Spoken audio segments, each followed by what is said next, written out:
So we are back. This is our probably last session of Delta Green, maybe, perhaps, but we are close to the end of this scenario anyway. And well, first of all, Happy New Year to everyone Happy New involved. Yeah, Happy New Year. This is our first session of 2023, and hopefully not the last. But anyway, let's start with who's making notes. Now, Not it. I mean, don't kill yourselves, guys. Yeah, Already. dead silence. Yeah. I did it last 2 times, but Michael's got one more time. I'm not doing it. I refuse. Oh. Dude, like if you want it, I'll type up something, but man, Okay, it's not gonna be good. So, can someone take over from him? Just this once? Get your three. Get your three, Brian. My parents are dropping off the baby at some point. Fuck off. I'll be on the call, but All right. that's my concern today. Okay. Have my normal clipboard, so let me open up a word processor and I'll do it. But my question is, Brand, when your baby will be when it will be back home, you have to like go away completely or just I'll probably just mute the phone. Okay. But like I won't be at the computer though. You know what I mean? Yeah. Sure. Okay. Sure. So I can still hear what's going on, but I'm for If about 15 minutes be able to take notes. If I type the notes, it's all gonna be in Comic Sans. Okay. There you go. Windings. Okay, I have it. Improving skills. Okay. Page 29. Somebody type this so I won't lose this again. Okay. Sorry. Improving skills. Page 29. We learn from failure. If your agent has at least 1% in a skill, and except unnatural, of course, it can improve when your agent attempts to use it and fails. On the character sheet next to every skill except unnatural, there is a checkbox. When your agent tries to use a skill and fails, mark that skills box. At the end of each session, add 1d4 percentage points to every skill that has a check next to it, then erase the check. Gaining an entirely new skill requires extensive training. See home, page 76 for details. Failing without rolling. If your agent attempts a challenging task that requires a certain level of skill but not a roll, and fails because the task requires more skill than your agent has, put a check in the box. So please remember that if you fail in a skill, at the end of the game, at the end of the session, you just gain 1d4 without any other rolls. You just roll 1d4 and that's how much you got. Of course, each skill can only be marked once during a session. So for example, you can't have 3 marks next to firearms. You can only have it once. Now, okay, fucking hell. That's the only thing that I don't like about this book. Last time, Bhagavan MacLeod was in a hotel in some small town in northwestern Pacific, if I recall correctly. Small northwestern town, which we didn't even, care to name because it's not really important. Meanwhile, Mason and Luke, or rather agents Max Power and McLean, went to visit military base, which was run by one Colonel Toby Barnes. Which reminds me, I need to open this. Thank you. Then they've sweet-talked themselves into essentially just, getting access into the bunker, I think, if I recall correctly. It's been a month, so, Yes. And now you're on your way to the bunker, in which a retired Majestic 12 agent by the name of Jonas Minot told you that there might be some kind of data regarding the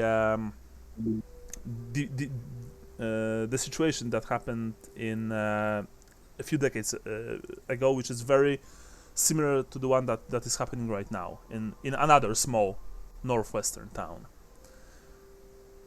So you guys are going there. My question is, do you want to contact MacLeod, or are you just like completely ignoring it? Sean's character had texted me last time. They wanted me to provide cover as their boss at the DHS. Oh yeah. Okay, yeah. Because Hey, I'm back. they gave Barnes, the colonel, your number, if I recall correctly, right? I believe so. Yeah. I don't think you gave me the number. No, Or they gave the colonel your number. Oh, really? I don't know, because how else would Yeah, they... we gave the colonel. McLean texts McLeod and says to play the part of their boss at DHS. McLeod texts back, delete this now. He texts again, name, question mark. Okay. Yeah, we gave him the number of McLeod and said, yeah, that's our boss. Yeah, I think so. So, McLeod, your phone rings. Ring, ring. Who's there? Field Director Miller. Hello there, Director Miller. This is Colonel Toby Barnes from the the military base. Right. My agents just called me on their way in, and you don't have many cell phone towers out there, do you? No, sir. We do not really. I like this is just this is just formality, I'm sure, but I would like for you to answer me a simple question. Are agents Power and McLean working for you? Yes, they were sent on a detail out there. I see. And if I may be so, if I may incline, what is exactly their purpose of their visit? I mean, our base is small and unassuming. We are. Maybe I shouldn't be saying that, but we're not that important. This is not Fort Bragg or Camp Pendleton or something like that. I don't have their file in front of me, but the agents should have briefed you on their purpose. Oh, I mean, they did, but I would like for you. This is part of a much larger operation in the Pacific Northwest concerning military installations. The militia thing. They believe that there might be some kind of attempt at violence from one of the local militias. I don't want to be rude, but if my agents told you, then that they must have thought you should have known that. But everything else is classified, I'm afraid. Of course it is. I know how the game works. Sure. Well, very well. Of course he does. It's the GM. Director. What was your name again? Sorry, I forgot. Miller. Director Miller. Very well. Thank you for your time. Well, we're. I'll call you if I need anything else. Your agents are on their way to the bunker now, and they should soon be done, I think. Thank you. Much Goodbye. Appreciated, and I thank you for your service. Of course, sir. Thank you. Have a nice evening. Bye. And he hung up. That went better than I thought. That went very well.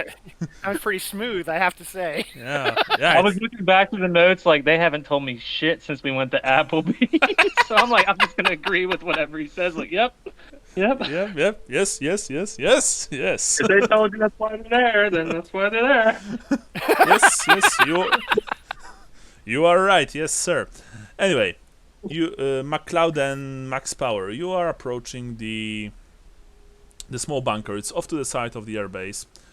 I would like to remind you that while at one time this probably would have been in a high security area, the field now serves mostly reservists and the Air National Guard, and like no one is stopping you. Actually, there's almost no one here.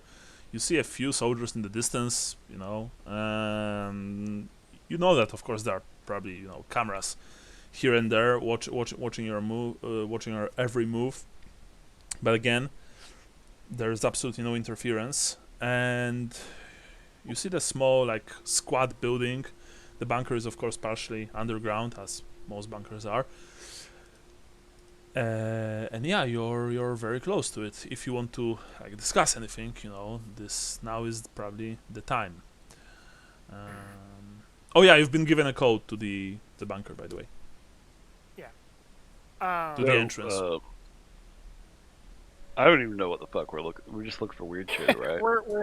So yeah, that was my my question. Yeah, It came up to me last time. The genuine thing here is we're just looking for weird shit that was burning cows or some shit. Okay, let me remind you. Mynat told you that he remembered two things about the incident from the 50s. The first was that he remember seeing some weird symbols carved into a ring of metal that they broken near the bomb casing.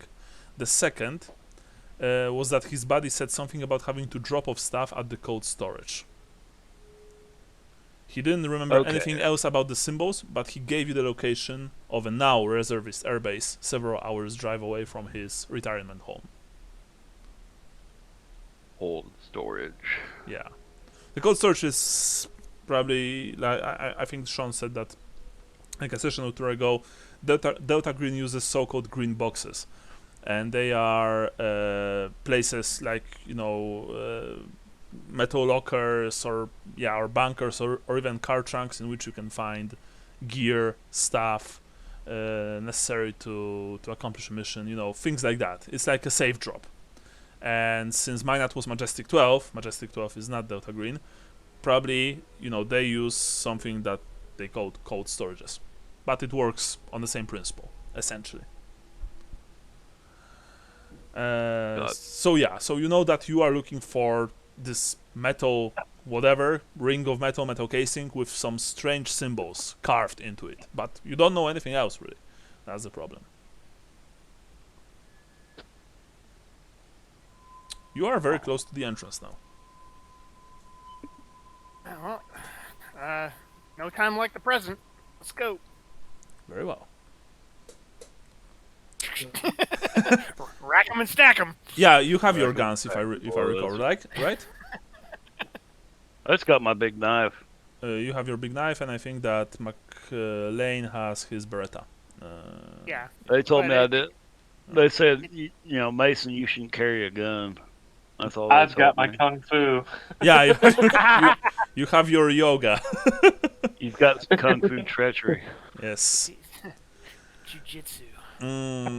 Anyway, you approach the small door leading into the bunker. There is, of course, the pin pad. You enter the code given to you by Colonel himself, and the light changes from red to green, and there's this buzz as you hear the locks in the strong metal door disengage. You open the door. Who's opening the door?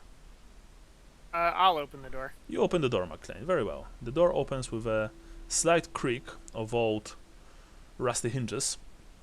From inside, the first thing that hits you is, of course, the smell of dust, of mold, but it's only slightly moldy, of a place that hasn't been used in quite some time, probably. And by quite some time, I mean at least a few good years. And it makes sense. This bunker is on the very edge of this very unassuming, very probably unimportant airbase for reservists.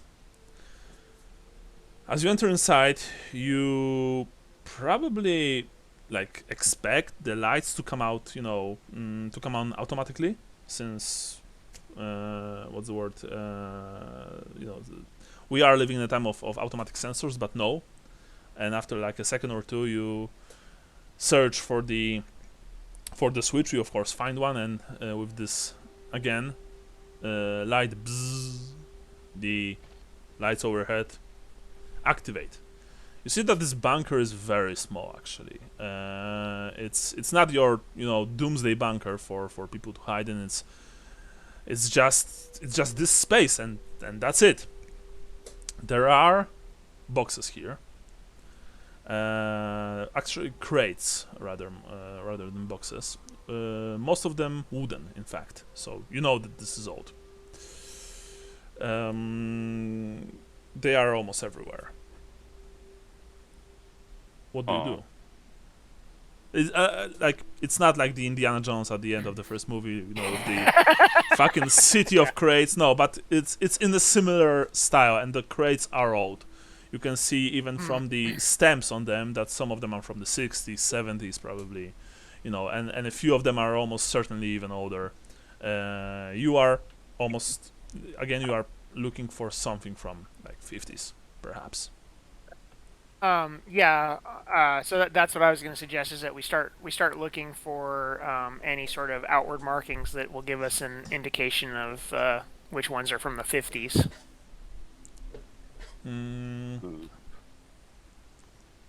You recall that when your handler first assembled you all for this mission, you recall the movie that he showed you. The quasi-documentary movie. It was named Project Paper Tiger. Just a reminder that so we'll be looking this for little tidbit of information. so we'll be looking for that. But also, I mean, we have a general idea of the date it was put in there, right? I mean, it's like 1952. Yeah, this something like that. It was actually it was 1955. Okay. No, sorry, not 1955. It was in the late 1950s. So somewhere like around 1958, probably 1959. The thing is that, and you might not know the precise information about this, but Delta Green archives have been mostly destroyed in the some time ago. Like not all whole archives, but in 1955 there was this incident. So my bet it's not 1958. It's earlier. You were right, Sean. Of course. Sorry, it's been almost a month. So I also forgot a few things. Yeah, forgotten a few things. Yeah. So, Project Paper Tiger, you are searching for it. Let me... You guys can roll either search with a plus 20% or luck roll if you prefer. I'll do a search, I think. Just for the skill, man. Okay, sure. Just to fail it. Oh, I'm gonna roll a luck roll because search plus 20% for me would be 40, whereas my luck is 50. Sure thing. 1 sec. Okay, that's why I got it. Roll. Let's see. Can't see. I'm not seeing anything yet. Okay, there we go. Okay, now that's why, because you have to submit your roll. Yeah. I'll take that failure. Yeah, sure.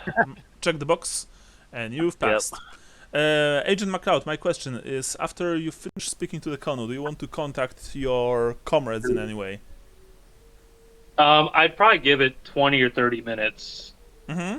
Like, because I don't want to blow up their situation, whatever's going on.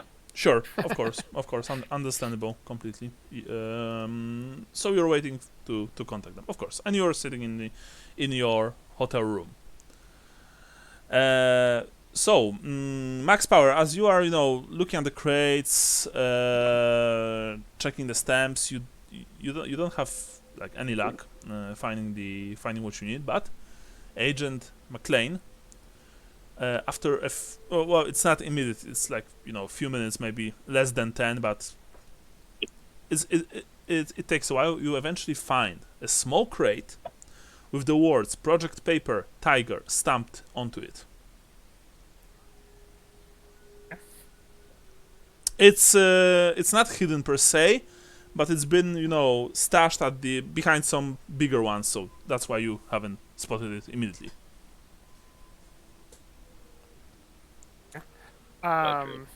Do we have a pry bar? There is one here. Let's okay. say. Yeah, this is the storage, so they have some kind of bar, maybe even some kind of fire axe. Interestingly enough, we don't have fire axes here in Europe. No. Why? I don't know, because we suck. Stop sucking, man. You don't have freedom. No, we don't have freedom. Have not tried. You guys just have not tried. Back when or something where, like the sheer joy of smacking something with an axe, man. You know how I've learned this? Like it was 10 years ago. I was running Hunter the Reckoning, and I was running in Poland, and so one of my players was fighting a bad guy on like in a mall, but on the stairs. Like when you in every mall you have stairs that you can. Yeah, something like that. And so I say, that you see that the man pulls out your knife. And he tells me, well, I want to grab a fire axe, and I say, of course you can grab a fire axe. But then another player says, but we don't have fire axes here in Poland. Like what? But you in every movie you have a fire axe on an escalator or something like that. Yeah, but it's in the States, not here. And we've checked very quickly, and yes, unfortunately, it is true. We don't have this kind of stuff. That's stupid. I know. No, they use shaped charges to. Yeah, we only use this to blow doors. You guys don't have like the break the glass in case of need of gun. You don't have a emergency gun. No, we have emergency hammers in our trams and only in Alabama and buses. Like really, we have like small hammers with which you can break glass, but we don't have guns nor we have axes. Wait, like what's the hammer for though? You use this hammer to break like the huge window in every tram, in every bus. You have this one large emergency exit window, and you use the hammer to hit it. Like you have to hit it squarely in the middle, and the whole thing shatters, and you can exit through the window. I'm not kidding about the emergency gun thing though. That does exist in some places here in Alabama. Okay. That's crazy. Because cougars are a real fucking thing. Oh, okay.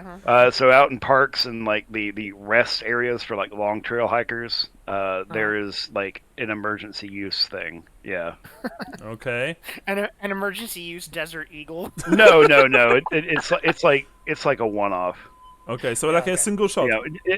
I don't even think it's meant to like. You're not meant to shoot it at the cat. It's just like it's really fucking loud. Yeah. Scare the hell out of the cat. Yeah. Oh, not back 12 feet. That's actually a pretty cool. Doesn't hurt anything other than you. That's actually a pretty cool idea. We don't have them as well, unfortunately. I've seen cougars before, but they don't really come near people. Yeah. No. Unless they are looking for young, attractive men, of course. Let's not talk about Hannigan's. Hannigan's is a weird bar. Because if I remember, if I recall, cougars are what you call like older women or middle-aged women who are looking for younger men. Yeah. Mm-hmm. Anyway, there's you a take lot of animal print involved. We don't have to talk about Michael's sexual fantasies. Okay? Of course. I don't have a feet fetish. Okay. Let's talk about Sean's sexual fantasies. Yeah, there you go. Thank you. You take out the crate. And you see that it is old. The wood is, it's not rotting per se, but it's kind of brittle under your touch. The stamped words are, of course, in this oldish font from the 50s, maybe even earlier. Of course, there's the property of the U.S. government, stuff like that, and naturally, it's closed. So you take the bar. Agent McLean, I presume, and you open this bad boy. It only takes a small amount of pressure to pry the lid, and both of you look inside. Inside there are notes, a small brass lantern covered with strange symbols, plus a fragment of what looks like an aluminium ring carved with similar symbols. Now tell me, does any of you have any kind of Asian language? No. No. Okay, so my question to Brian, does your character have any kind of Asian tattoos or script on your clothes, stuff like that? I don't think so. Okay. Nothing where I know what it means.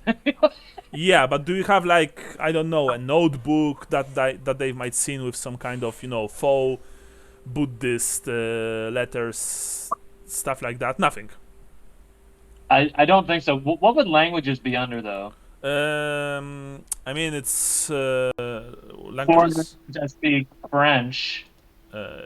Yeah, I think there is a language like section here. Well, you just have it's foreign language and other skills. Yeah. It's under unnatural, and so you'd have to, if you had it, you'd have to input it yourself. So like I have 50% Spanish. Yeah, it even says here foreign languages and other skills. Yes. And Bhagwan has French. Yeah. Okay. So I would like for I got rid of any like my old clothes too. I'm more dressed like a regular civilian right now. Yeah. With the Hare Krishna haircut. Yeah. I'm wearing a beanie to cover it up. I don't plan on shaving for a few days, so. So in that case, I would like for both of you to roll me luck tests. Okay. Yeah, boy. Yeah, we got this. Basic, we can do this. without any modifiers. Yeah. Oh, damn it. Has it been about a half hour in game? No, not exactly. You still have a few minutes left. Okay, I'll call him whenever it's been half an hour. Sure. I got it, baby. Awesome. You got it. I failed it. All right, McLean, you have no idea. I mean, those symbols look Asian too, and that's all you can say. Mason, you are almost sure that those symbols are Buddhist. Yeah, I mean, it looks like the stuff they got at the Panda House down the street in Coleman. I don't know. It looks like some sort of Chinese or Wachmese or whatever. It's just hard to read. I'm not shitting on anybody else's language. It's just this is all gobbledygook to me. Yeah, but like I said, you are almost sure that it's not just Chinese script or maybe Vietnamese or Thai. These are you can't recall where you saw them, but these are almost certainly Buddhist symbols. Oh, I saw them on the side of a Laughing Buddha beer bottle. Yeah. There you go. So, so are we talking like, essentially Sanskrit? Is that what we're talking? It's what this is the Buddhist language, yeah, Sanskrit. Well, Sanskrit is like what they write Hindi in, and in the original. Yeah, but it's Hindu, right? Yeah. No, it predates all that. Yeah. Okay. It's like the oldest language in the world. Besides Canadian form, I think. Yeah, maybe there are, in this case, yes, some of them might be Sanskrit. Yeah. Sure. Yeah. Do you? They had to translate the sutras from Sanskrit into Chinese and Japanese and stuff. Yeah.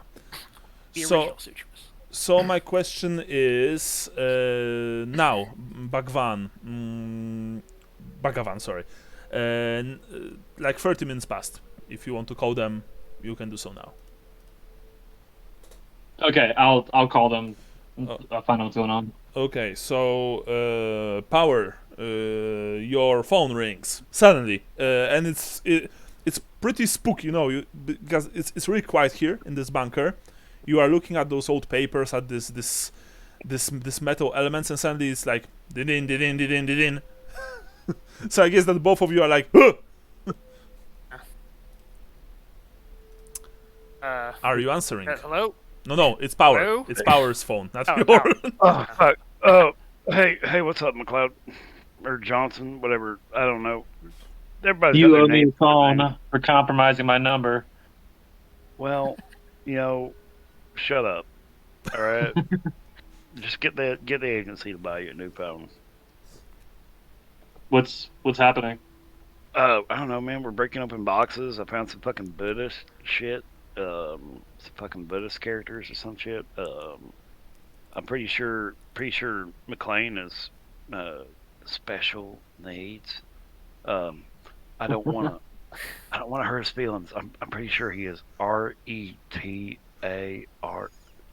That one. Jesus Christ. Because he couldn't read it.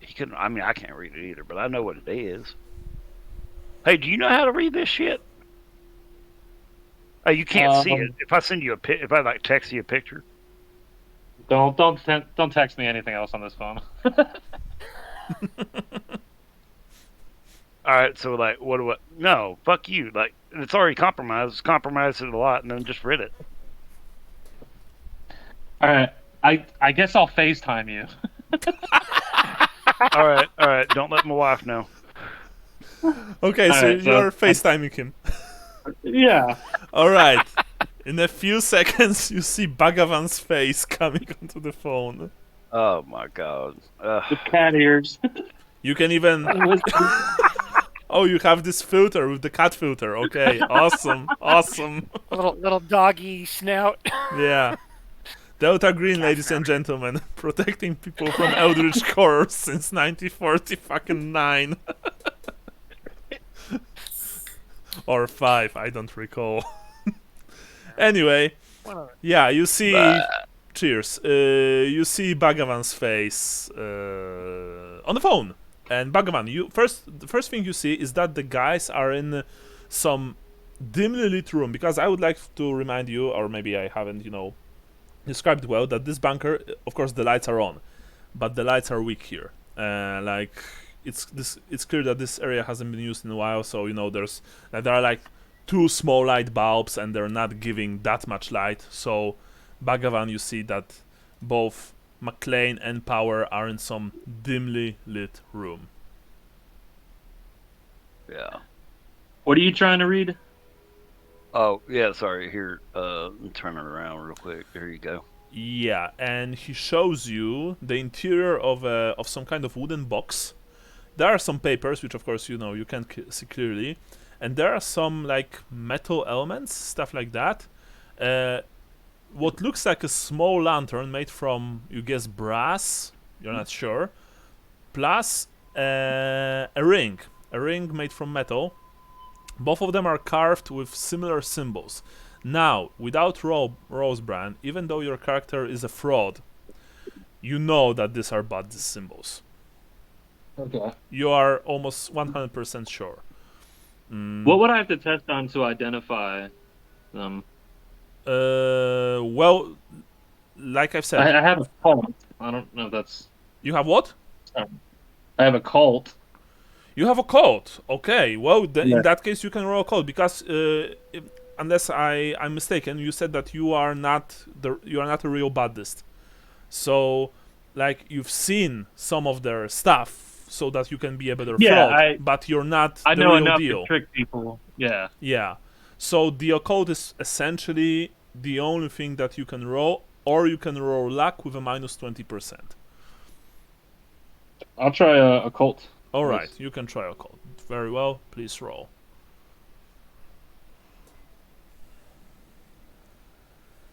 No modifier?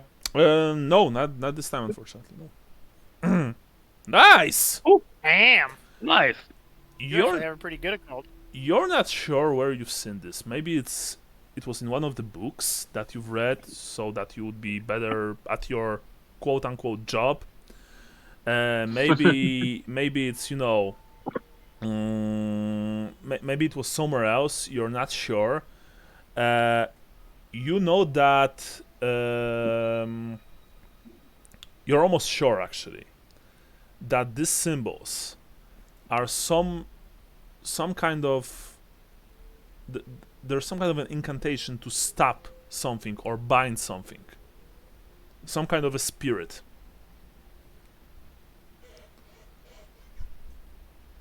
So they're like a ward. Yes. Or like a speedable.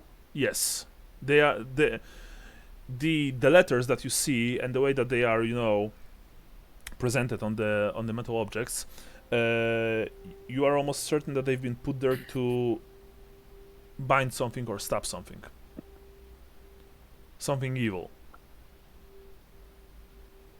These markings, they're containing some sort of evil or restraining it or something. I'm not quite sure. It's hazy. And I act like I'm like seeing into the ether to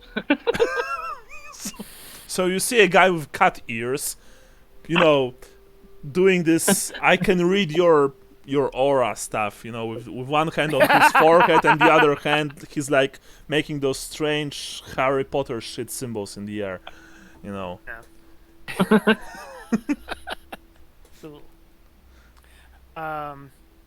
Which is weird. Mhm. That said, both of you think that when he says what he says, that he means it. Unless, of course, Agent Johnson, you remember, you guys don't know your real names. This is one of a big thing in Outer Green. Unless Agent Johnson, you want to tell me that you're, of course, taking a piss. Taking the piss. Taking a piss, sorry. Yeah. No, that's what it says. Out of character, Mm-hmm. my character's a skeptic. Like, he hasn't actually seen anything Unnatural. Yeah, so he doesn't believe in any of this shit, but he'll relay what it says, and he pretends to believe in it, but he doesn't really, you know. Sure. So, so my question is, you have the lantern, you have the aluminum ring, and you have papers. The lantern looks like it can be opened. The papers look like they can be read. What do you do? I would like to pull out the papers and read them just to make sure they're not saying "Do not ever open this" or "Don't touch this" or Sure. what the papers have to say about anything. You read the papers in the dim light of the bunker. Oh, and unless you've specified it, I presume that the call is still on. So, like, Johnson can hear everything, even if he can't really see everything because of the because of the dim light. And I'll be trying to like read it aloud so that they can hear what it says. Sure. You're reading them. Of course, you know there's quite a lot of text here, but you try to get to the core of it, to the meat, so to speak. The papers reflect research that indicates that in the later stages of the war, the Second World War that is, during the Fugao project, which was balloon bomb, they were concerned that no information of success was getting back to them. In the hopes of making the devices more powerful and successful, occultists, Japanese occultists, were recruited to bind spirits into the devices. They were kept bound by Buddhist symbols until the device was broken or disturbed. The notes reflect that there were several types of evil spirits bound into these devices, with a mix of Shinto and Buddhist spells. The lantern is the result of capturing the spirit that plagued the ranch by a Buddhist priest. The idea that Buddhism is one of the ways to stop or bind the spirits is strongly mentioned. Notes mention several types, including Onibi, Onryo, Kechibi, Chochimbi, and Koemonbi. Okay. That's what you've managed to learn from the papers. So the Japanese weren't just dropping firebombs; they were dropping firebombs infused. They were dropping truth bombs. Yeah, by malevolent spirits. Okay. And we don't. So there was something There's some sort of cattle mutilation going on. That's how it relates to our. Well, the cattle mutilation was what was happening on the farm on which one of those balloons fell in the 50s. And now, if you remember correctly, the small town that was the whole catalyst for you getting there also started having problems because some foresters found a balloon. An old balloon, old Japanese balloon in the forest nearby, and they've brought it back. Okay. Oh. That's why this whole, this is the first town. This is the quarantine town that you haven't entered yet. Right. Yeah. So, what are you going to do? If you want to take something, please tell me. If you want to leave it, please tell me. But I would like some declarations from you guys. Well, I look over at Max Power and I say, well, this looks like the information that we needed to get, so I suggest that we figure out how to scoop it up and get it out of here and take it with us and, eventually back to Delta Green. Do we need to take the outfit? I mean, can't we just take a couple of pics and just be about it? Oh, I thought we needed to have these in our possession. You haven't been told anything about this. Yeah, nothing about that. My Nat told you that there are things here concerned with the case from 1950s, which was very similar to the one that you are researching now. But I mean, McLean, you know that probably Delta Green would be helpful if you, grateful if you would take those things with you.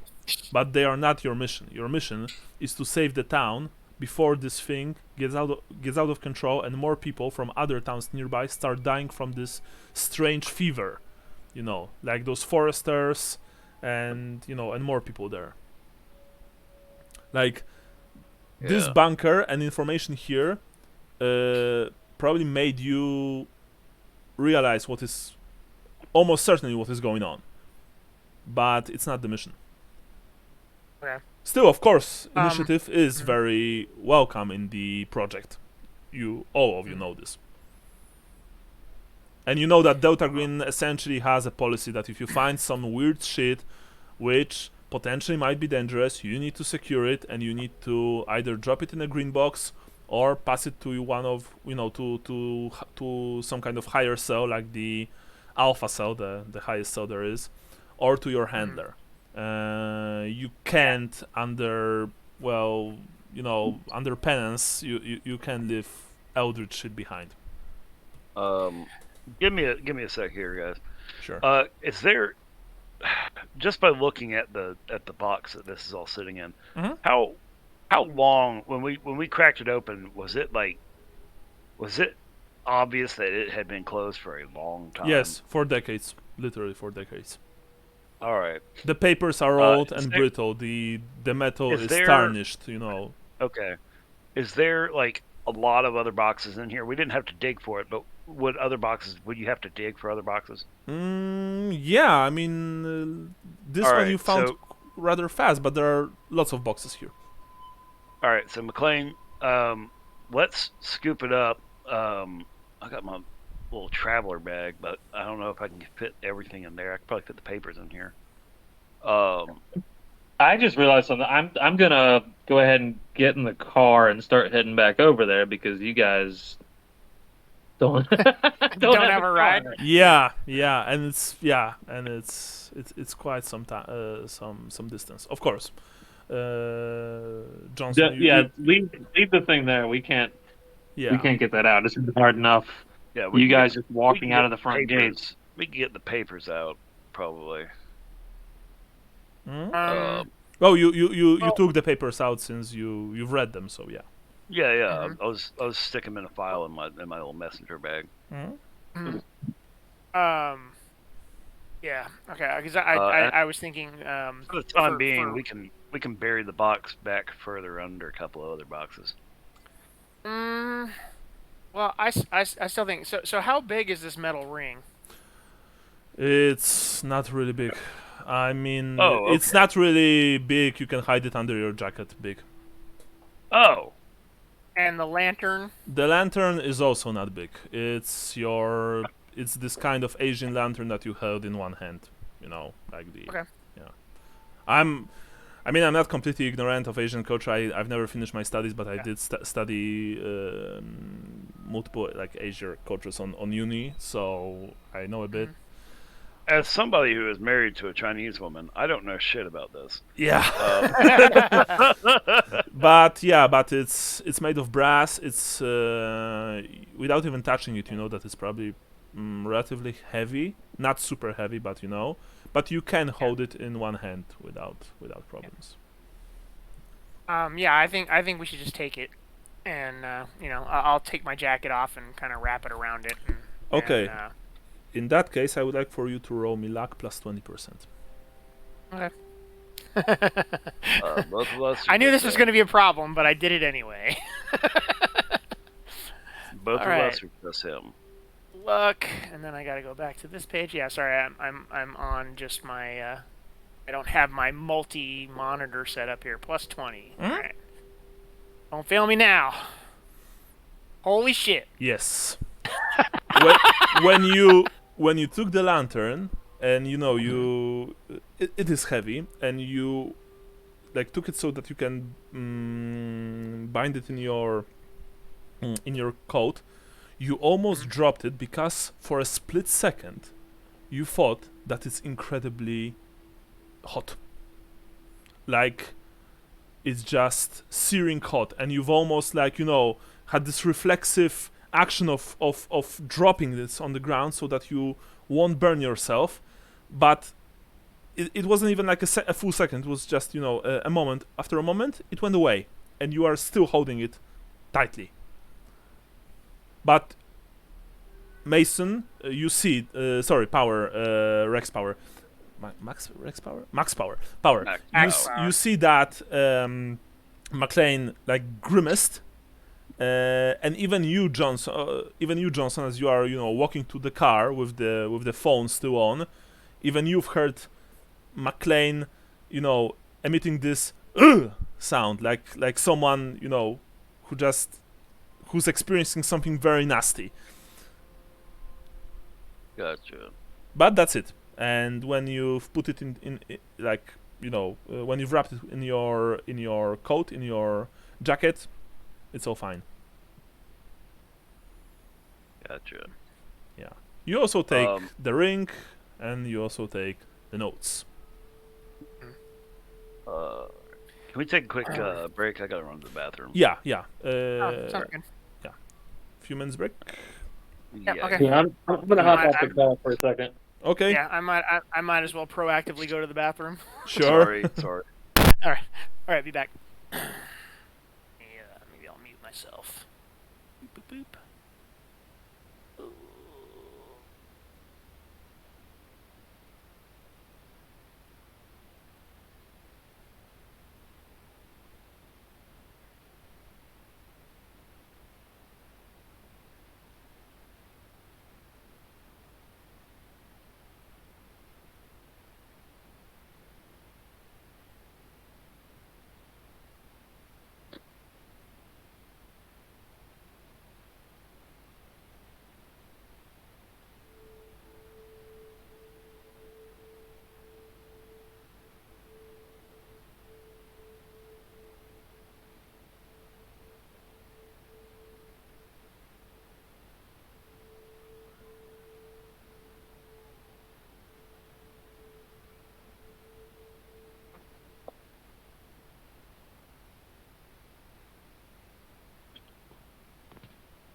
boys are here. I'm here. I don't know where everybody else is. Okay. Yeah, Brian said he was dropping out of the call for a second, and Michael's not back yet, or he's not unmuted yet. We'll wait for a bit. Oh my god, let's not do fucking absinthe again. Jesus Christ. it is destroying my gut. Yeah. God I can see damn. that. It's delicious, but Jesus Christ. Yeah, I've never knowingly drank absinthe, so. I knowingly drink half a damn bottle. Ooh. And yeah, that'll do it. that's a weird drunk to have. Mm-hmm. It's the wormwood. Is it just the wormwood? I think it was a mixture of like the extremely good liquor and dancing at a gay club. I think that was the best. Yeah, it'd be. Yeah. People were so nice to me. I'm hella straight, but Yeah. No, I mean, generally speaking, it was that my wife got us kicked out of a gay bar. oh no. Well, it was just one of those things where she essentially can't hold her liquor, and Gotcha. and she had a momentary blackout. And they're like, "Yep, you're gone." Yeah, you're gone. We're 86 now. Yeah. Let's get you safely And out.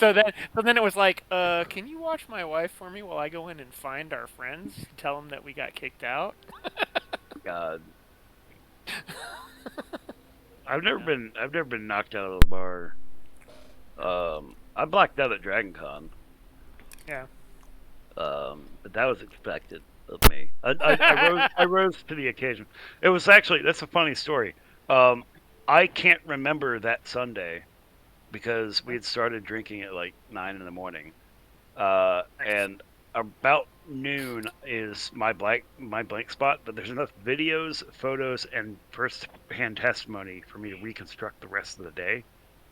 Because I don't remember shit. Like at that point, I had like, this is 2 days into the con. At that point, I had at least a handle of Jack, about half a handle of Bombay, probably 4 or 5 shots of Kraken, and at least 4 beers. Jesus. And like I was having to be led around and babysat by my friend Sue. One of my friends ended up hooking up with somebody from the con, and they left their stupid Florida costume from The Simpsons in our room. So we went and traded that to some guy for some apple pie moonshine, which was a horrible idea in my state. Well, my friend Sue was hitting on that guy, and I said I wanted to go hang out. We were in the bottom of the Hilton, where all the sad people that go to this con just to play games are.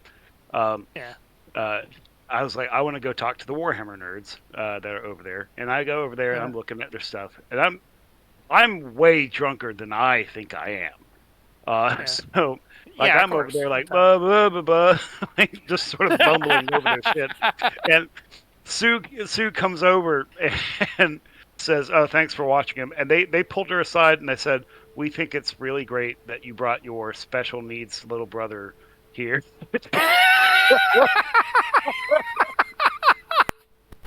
She's like, fantastic. Just go along with the story. Come on, we gotta go. We gotta go. Fantastic. I was so drunk they thought I had like Downs or something. Fucking legendary. Yeah. But even so, later in the night, apparently I had mad game when it was burning off. I had mad game because I woke up with like 3 women's numbers in my phone, and I don't remember that. This is like 3 years before me and my wife started dating. But yeah. Yeah. That's can't drink like that anymore. That's some quality drinking. Yeah. I only had a blackout in the bar once, and it wasn't nice. It was actually near the Warsaw's Old Town, so historical site. And because I had this half liter and a half of beer in a single mug. Like they had this very huge mugs. Yeah. And of course the beer in this place is shit, so like the beer is you only drink it to get drunk. It's not a good beer. It's a fucking Yeah. store lager just presented in You a drink it fast. yeah. So and I think I drank all of it or nearly all. And of course, I went to the bathroom and stayed there. And I was like, okay, the cabin is like, it's closed, I'm safe. And of course, I wasn't in the fucking cabin. I was thinking I was in the cabin. I was under the sink. So, hugging the sink. And back then I had almost, because I'm a 2 meter tall guy. So even back then I was like 2 meter tall because it was like 13 years ago, but still. And so, of course, people there weren't exactly happy.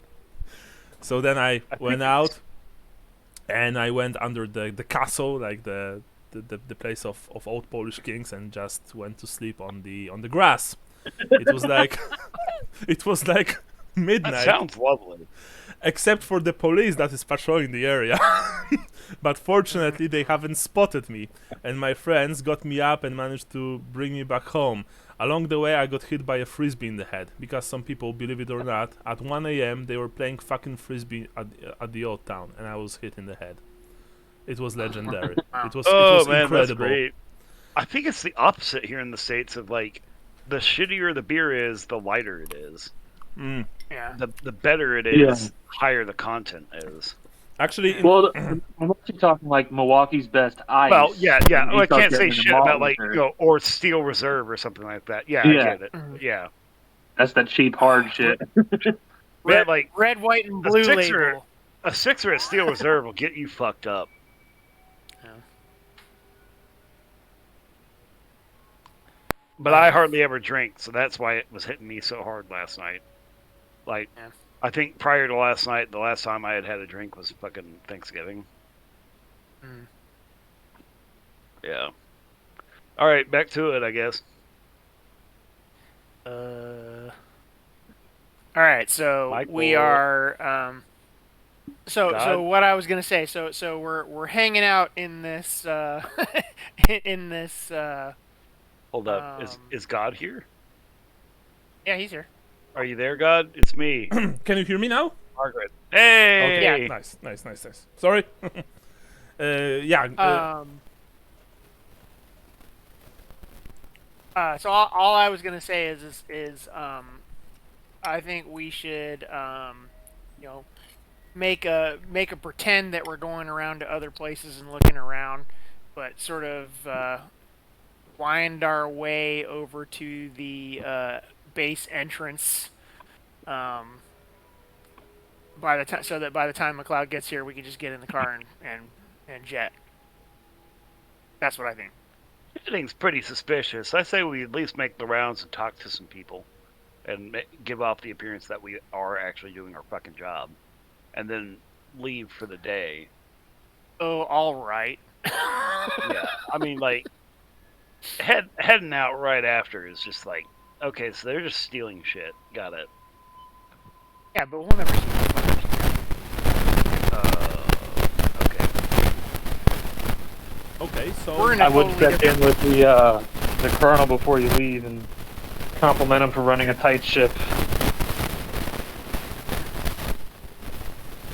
You can't tell us. Oh yeah, I guess you are still on the phone. yeah. He is driving, but he has this, the phone on his dashboard, so That is extremely unsafe. You should stop doing that. it's actually I'm a psychic, it's okay. Hey, no. Even if you're psychic, you're still distracting yourself from the road. it's actually illegal. Yeah, but Alright, I get it. Everyone was quiet for a minute. I get it. That was a super lame thing to say. Shut up. Right. So Johnson, you are driving to the base, while both of you exit the bunker, I presume, with your findings in Our loot. in Luke's jacket, right? Okay. In that case, as you look around, there's almost no one inside. It's if I recall, also it's pretty late right now, so it's getting darker and darker. In that case, tell me what is your plan. Do you want to go somewhere and talk to people, or are you just beelining to the exit? what do you think? Should we go back to the motor pool and talk to those guys?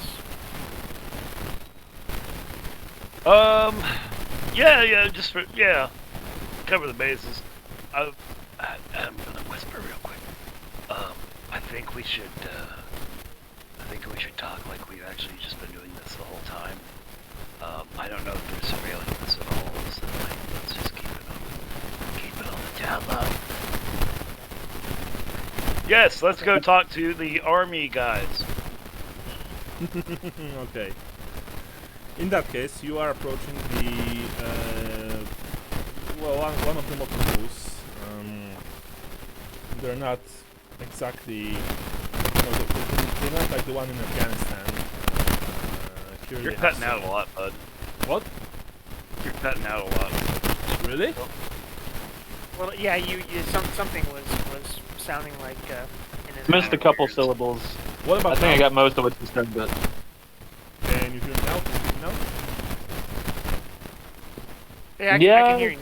crackly or hear something. you. Oh, okay, But it's I think I know what it is. It's probably Discord lag. We've been having the trouble with it lately. I mean, me and my friends, sometimes we are playing online Steam games. It's like I'm saying something and you hear it after a few seconds. I get Yeah, that. We get that with playing Dark Tide. Yeah. In my case, Hunt Showdown, but yeah, similar stuff. Okay, well, if it goes bad, real bad, we'll try to switch to Skype, I think. For now, Alright. let's stay here. So, the motor pool is not... it's a bit different than the one in the base, at the base in Afghanistan. Mostly here there are some older vehicles, like, older jeeps, not even exactly... couple of deuce-and-a-half trucks. Yeah, something like that. Not exactly MRAPs and even Humvees. There are of course still soldiers working on them, even now, making sure that they are, that they are operational, functional. We approach them as Agent Johnson is getting closer and closer to the base. Luke and Mason, you approach the... McLean and Power, you approach the soldiers. What do you want to speak to them about? We're just coming up on the truck, right? Well, yeah, I think so. Yeah. Gotcha. What's up, guys? Well, the three soldiers look at you. You can see surprise on their faces, and they're like, "Fine, thank you. Who are you exactly? You don't have uniforms on you." Homeland Security. Oh, you see that they are genuinely surprised. Oh, all right. Yeah, don't sweat it, boys. You're probably fine. We're just doing a case of the base for our own reports. Government work. Of course. Can we help you? You get to enjoy being in this warehouse all day, and we gotta go back and sit in an office and do a shitload of paperwork on this, just to appease the higher-ups. But we would still probably ask you a couple of questions. Do y'all know of any local... Hold up. McLean, do you have the list of questions? I can't remember where I put it. No. I think I left that back at the hotel. Fuck. Alright, well, shit. Alright, you, boy, what's your name? I am Private Lawrence Shannon. Gotcha, Lawrence. You look like a McDykel to me, but okay. Who? Nothing. Just one of the soldiers we met in Japan. One of the Nintendo soldiers. Oh, no, actually, that's a real name. That's a name from the American English name generator. So I'm Lawrence Shannon. There's also Knox Blankenship here. Blankenship's the real name. Yeah, and Knox is a real name, but weird. I mean, you got some weird ones here. I know a guy named Tanner Featheringill. That's such a weird name. There's Jaden Parker and Justus, I presume, or Justus Saunders. which actually sounds pretty yeah, awesome. I knew a gal whose last name was Bloodworth. Awesome. Well, anyway, Private Lawrence Shannon, looks at you with this quizzical look. And, well, can I help you, sir? Or because I still have some work to do on this vehicle here. For what, man? Like, what are these gonna go out and do? What's the point? Well, sorry, I'm super. Well, sorry, guys. I'm just kind of. Hey, I'm not done talking. All right, give me a second here. I'm trying to be courteous here. I'm just saying, like, I'm not in the best mood. We just kind of got shipped out here. No offense, it's a fucking shithole area. I don't even know why the hell they put a base out here. So yeah, all right, cool. Tell me about how important this truck is to national security. It's pretty important to my superior officer, sir. If I won't repair it in like 2 hours, he'll chew my ass out. I said, hey, I'll be paid good money for that. Not really, sir. Here, let's go get you a Snickers, Agent Power. Can I smoke on base? Can I smoke here? You hear one of them very, silently saying, or a fucking tampon. What? I'm sorry, what? You got a problem here? You got a problem here, little fucker? Hey. Hey, who are you calling fucker? You spook? And he says, with this kind of attitude. Oh man.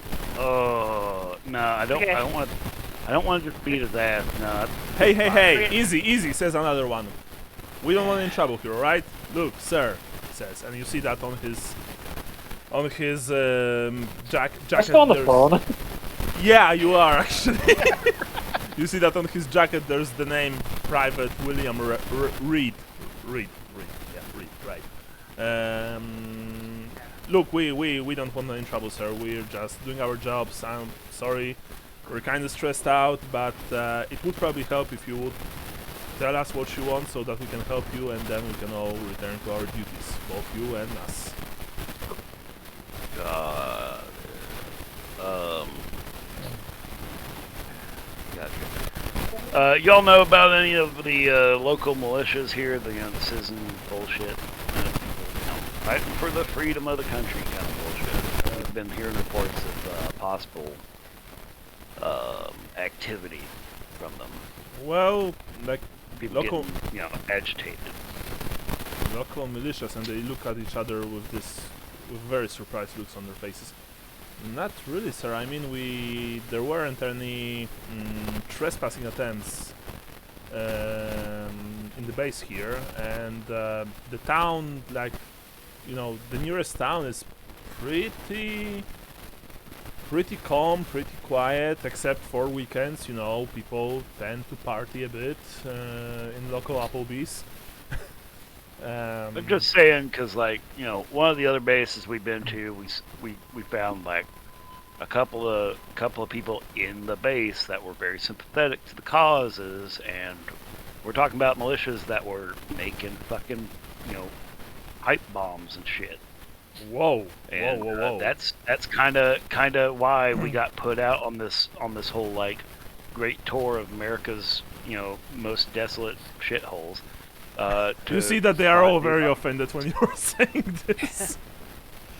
Well, maybe not offended, but they two of them raise their eyebrows. They say, well, sorry, Reed says. He's probably the most level-headed of them all.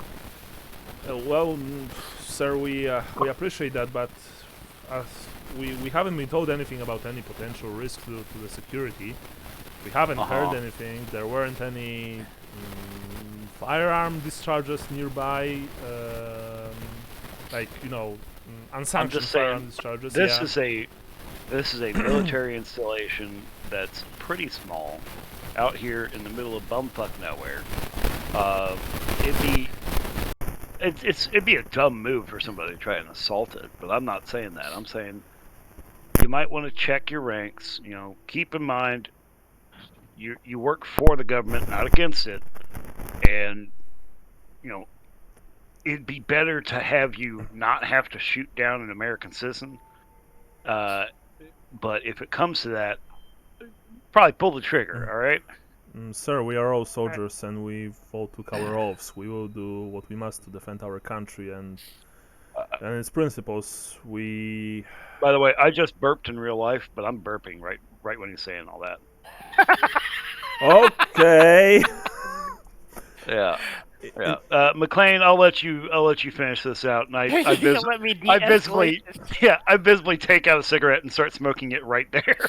You see, one of them even says, "Look at the fucking attitude of this guy. Like, what the fuck is?" Hey, don't hate me, man. We are talking about our duty, and this guy here is like burping. What the fuck? Hey, fellas, look. It's been a long day. We're all a little tired, or at least I'm tired. And you know, I fucking swear, dude. All these fucking kids, man. None of these kids fucking pot in Iraq. Hey, we're not in Afghanistan anymore. This fucking kid can kick your fucking ass, old man. If you won't stop your, you know, shit talking of good men and women who protect their country, okay? Maybe you know, return to your faggy little desk and write some fucking report or something, eh? You know, on how small your dick is. All right, enough. And my small dick has nothing to do with this. Okay. Well, gentlemen, I bid you a farewell. Come on, Power, let's go. Let's I'm gonna flip him off as I walk out. Let's go report to the colonel on our way out. Is there a skill for trying to piss somebody off? Is there a taunt? You can. I mean, you don't need to roll. If you want to taunt them, you just tell No. I don't want to make the first blow. I just want it to make it look like, hey, there's some people on here that get agitated super easily. Okay. Y'all need to dress your ranks down, and that gives us cover to leave. Well, I honestly, I think it's human. It's probably yes, sir. It's probably the best roll for you. Do I have a modifier on this? You want to because your human sucks. You want to piss them off, so you get plus 20%. This is, I mean, the plus 20 minus 20. Oh no! Well, at least it's not a botch. Yeah, you are shit talking them, and but William Reed is probably, he's as I said before, he's the most level-headed, and so he's like, calming the other two, Shannon and the guy that that said that you have a small dick. You didn't even caught his name, and he's like, you should go, sirs. Maybe he's addressing you, McLean. Maybe if you have some questions, maybe just speak with Colonel, please. And yeah, that's that. But we'll be hey. What? We'll be back. Hey. Now, hey up. No, shut up. Listen. We'll be back. Come on, let's go get some moon pies. Bye. Fuck you. You hear behind your backs. Yeah. So I'll tell your mother to call when I'm done with her. Oh, Jesus. I was waiting for your mother joke. Okay. I'm disappointed. Can you tell your mom to Venmo me some money so I can get some KFC on the way over? Sizzler. Yeah, they are. I mean, I'm not even going to tell it, but two of them they're just yelling something very vulgar at you as you are walking away. But this is essentially, your mother, no, your mother, no, your mother, no, your mother, stuff like that. Johnson, I really want to piss them off. But you want them pissed them off so that they actually attack you? Is that the case? That's the case. Oh my god. Okay. You're never allowed to have absinthe ever again. Yeah.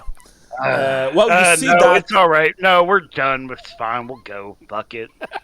Yeah. Fucking McLean can't let us do anything fun. Johnson, you are. If we had.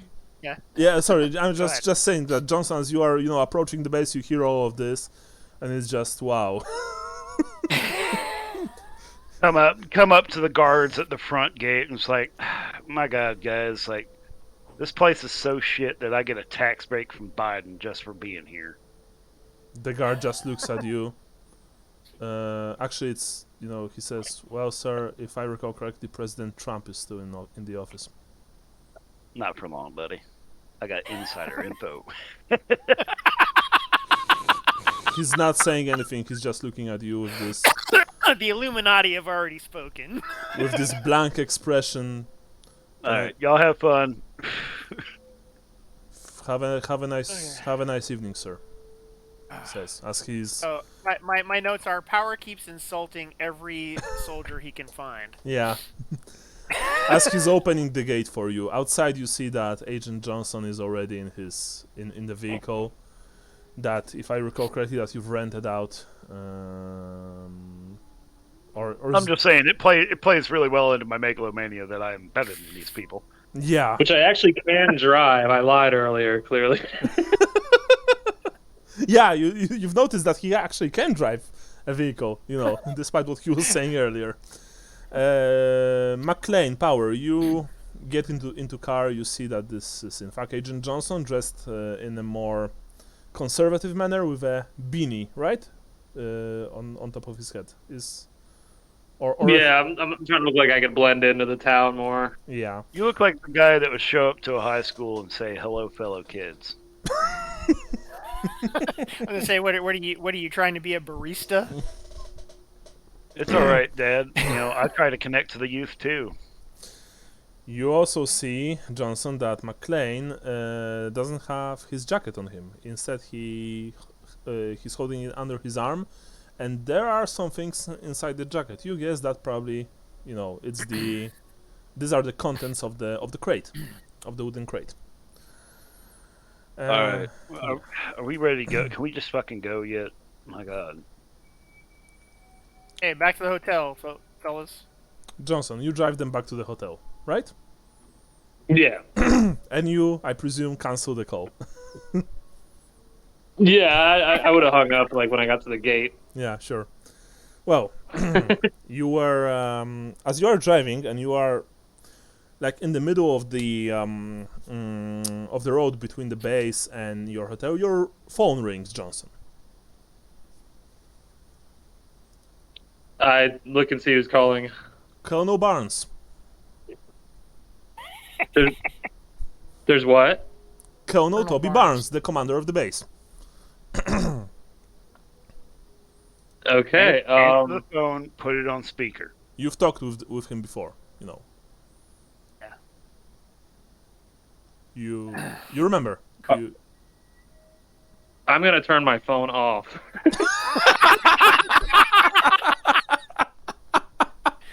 Boys, I don't think it's a great idea for us to stay here. Let's get our shit from the hotel and leave. Okay, I'm down with that. I may have been shit talking those boys in the fucking oil pit back there, but I'm not fucking with no military police. If we drive over a bridge, I'm gonna throw my phone. Okay, no problem. Yeah, sure. Yeah, I think we'll all do that. Yeah, my question is, because I don't remember, McLean, Power, did you give Kono your numbers? I don't think you did. You did? Okay, you did. I did. So in that case, he's calling you after Johnson turns off his phone. I turn off my phone, I take out the SIM card, and I break it in half, and then I throw everything out the window. Okay. He never got my real... Oh, hold up. Let me do some mental math out loud real quick, guys. Mm-hmm. He never got my real name. No. He's probably mad that we almost started a fight.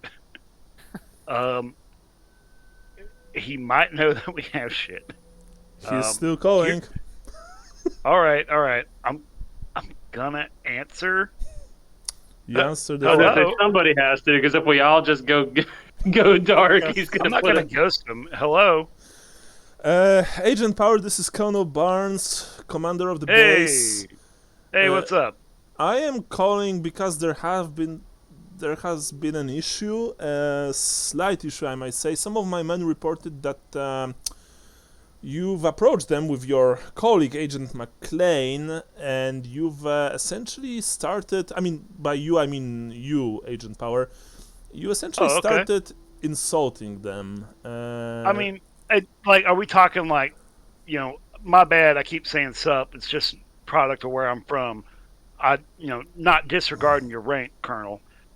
Is it like that where I wasn't being polite? or was it like what were they saying? Well, they were saying that you were saying unsavory things about their service, that you were insulting their rank, their I would never. Please never don't insult somebody interrupt. for their service. Please don't interrupt me. Oh my God, you sound just like your mother. Just can you tell your Excuse mother? me? Can you tell your mother to Venmo me some money so I can grab some fucking Dunkin' Donuts on the way over to fucking her? Excuse me? Yeah, that's all right, buddy. Fuck you too, bitch. Hang up the phone. I will, and you probably. I hung up the phone. Yeah. I will rip off your head and shit down your neck. And I presume that you remove the card and break it. I do. Okay, and you throw it all through the window. Okay. We need to go to Target and get some new phones. You need to get a new car. Yeah, We can let's steal just one. go steal a car, guys. That was a joke, by the way. That was a joke. No, it probably wasn't. Was it? It probably wasn't a joke at all. No, I mean, like, this car just went into the base. They have it on record. And you just got into it with the car. All right. What do you think? No, that's completely fair. Anybody know how to hotwire a car? It's hot wiring. I think it's. I feel like I I mean, have. well, I've electrical. got electrician. Yeah. Yeah, you can use that's this. You can use electrician. You can use. Not computer. I've also got heavy machinery. Cars are pretty heavy. Heavy machinery is not for cars. It's for things like Yeah. building Bulldozers. equipment, stuff like that. I'm just trying to seduce the dragon, man. I know. You could use pilot if you would like to hot wire a plane. Yeah. So just keep I your eye also out for a have car that you like. Let's get something unassuming. Some large sedan that looks, beat up. Okay, you entered the town in which you are staying. It is already night. It's dark. So I just want to tell you. Of course, by this time, all of you know that Colonel Barnes is probably calling few places that, that like Homeland Security, the actual Homeland Security, stuff like that. Yep. Perhaps they are even looking for your car, which, yes, it drove right to the base entrance, and military, what's the word? Military procedure is that, they need to register the model number and the the model license. number, serial number, Right. license number, stuff like that. So, you know that. You are looking All right. for a car to steal. But first of all, are you first going to your hotel and just take everything from there, or do you want to steal a car first and then go grab your stuff? We're gonna go to the hotel. We're gonna get our shit. I'm gonna play around for a minute with some quick craftiness, and you're gonna decide which car on the lot we want to take. I think that works best. I think we should. Here's what I think we should do. I think we should drop one of us who has good has the All right. ability to hotwire a car. The others I'll go take back to the hotel, get the shit, and then the person who steals the car drives it up to the hotel, and we get it in and go. All right. We really shouldn't be stealing a car. Why not? Hey, shut up. It's just adding on top of things. Like, Dude, how about you? But they know our car, so we need to Yeah. to get a different car. a stolen car is just going to be another car reported. We need to buy a car. Johnson, shut up. No. We need to steal a car. We need to steal a car, and then we need to drive to another town and steal another car. Yeah. Like true government agents. Yes. Yeah. Hey, no, we're Hey, secret. this is Fieldcraft, buddy. Where you been? Teaching yoga. Okay, so Johnson, you're saying anything else, or just go with the flow? I'd have to go with the flow on this one, I guess. Okay, very well. So you are stopping your car, and who's going where? Johnson, what's your? Oh, by the way, first of all, I presume that you are probably stopping your car somewhere like not on the middle street of this small town, but you know, in one of the probably smaller streets, on one of the smaller streets, back alleys, stuff like that. I presume, right? Yeah, or just like in a parking lot, like with other cars. Sure, gotcha. Okay, so somewhere within walking distance of the motel, I guess. Okay. And what are you going to do now? I'm gonna wipe down the inside of the car as best as I can. Oh Jesus. Okay, so I would like a roll for this. Okay. Because given the circumstances, given the Would that lighting, not just be like stuff forensics? that. Yeah, forensics would be a good roll for this.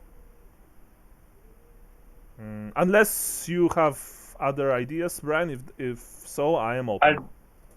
No, I don't have forensics. I mean, boys, you know, I can go hotwire a car, and then one of y'all can take over that, and I'll just come back here and burn it. Yeah, I was gonna say we could wipe it down with a can of gasoline. Yeah, there's that. So you want to burn it? I've got experience with making explosives. Well, the only deal with it is we should take it out of town when we burn it. So let's keep the car for right now. One of us will drive it. The other will steal a new car, and then we'll torch it, or crash it, or do something with it. All right, that works for me. Okay. I don't know if All you right. can hear me, but my tone is the tone of a GM who is quickly losing control of his own game.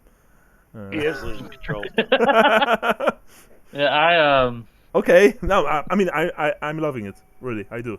It's a really cool like. Hey, you said this is our last session. We're making a big escape.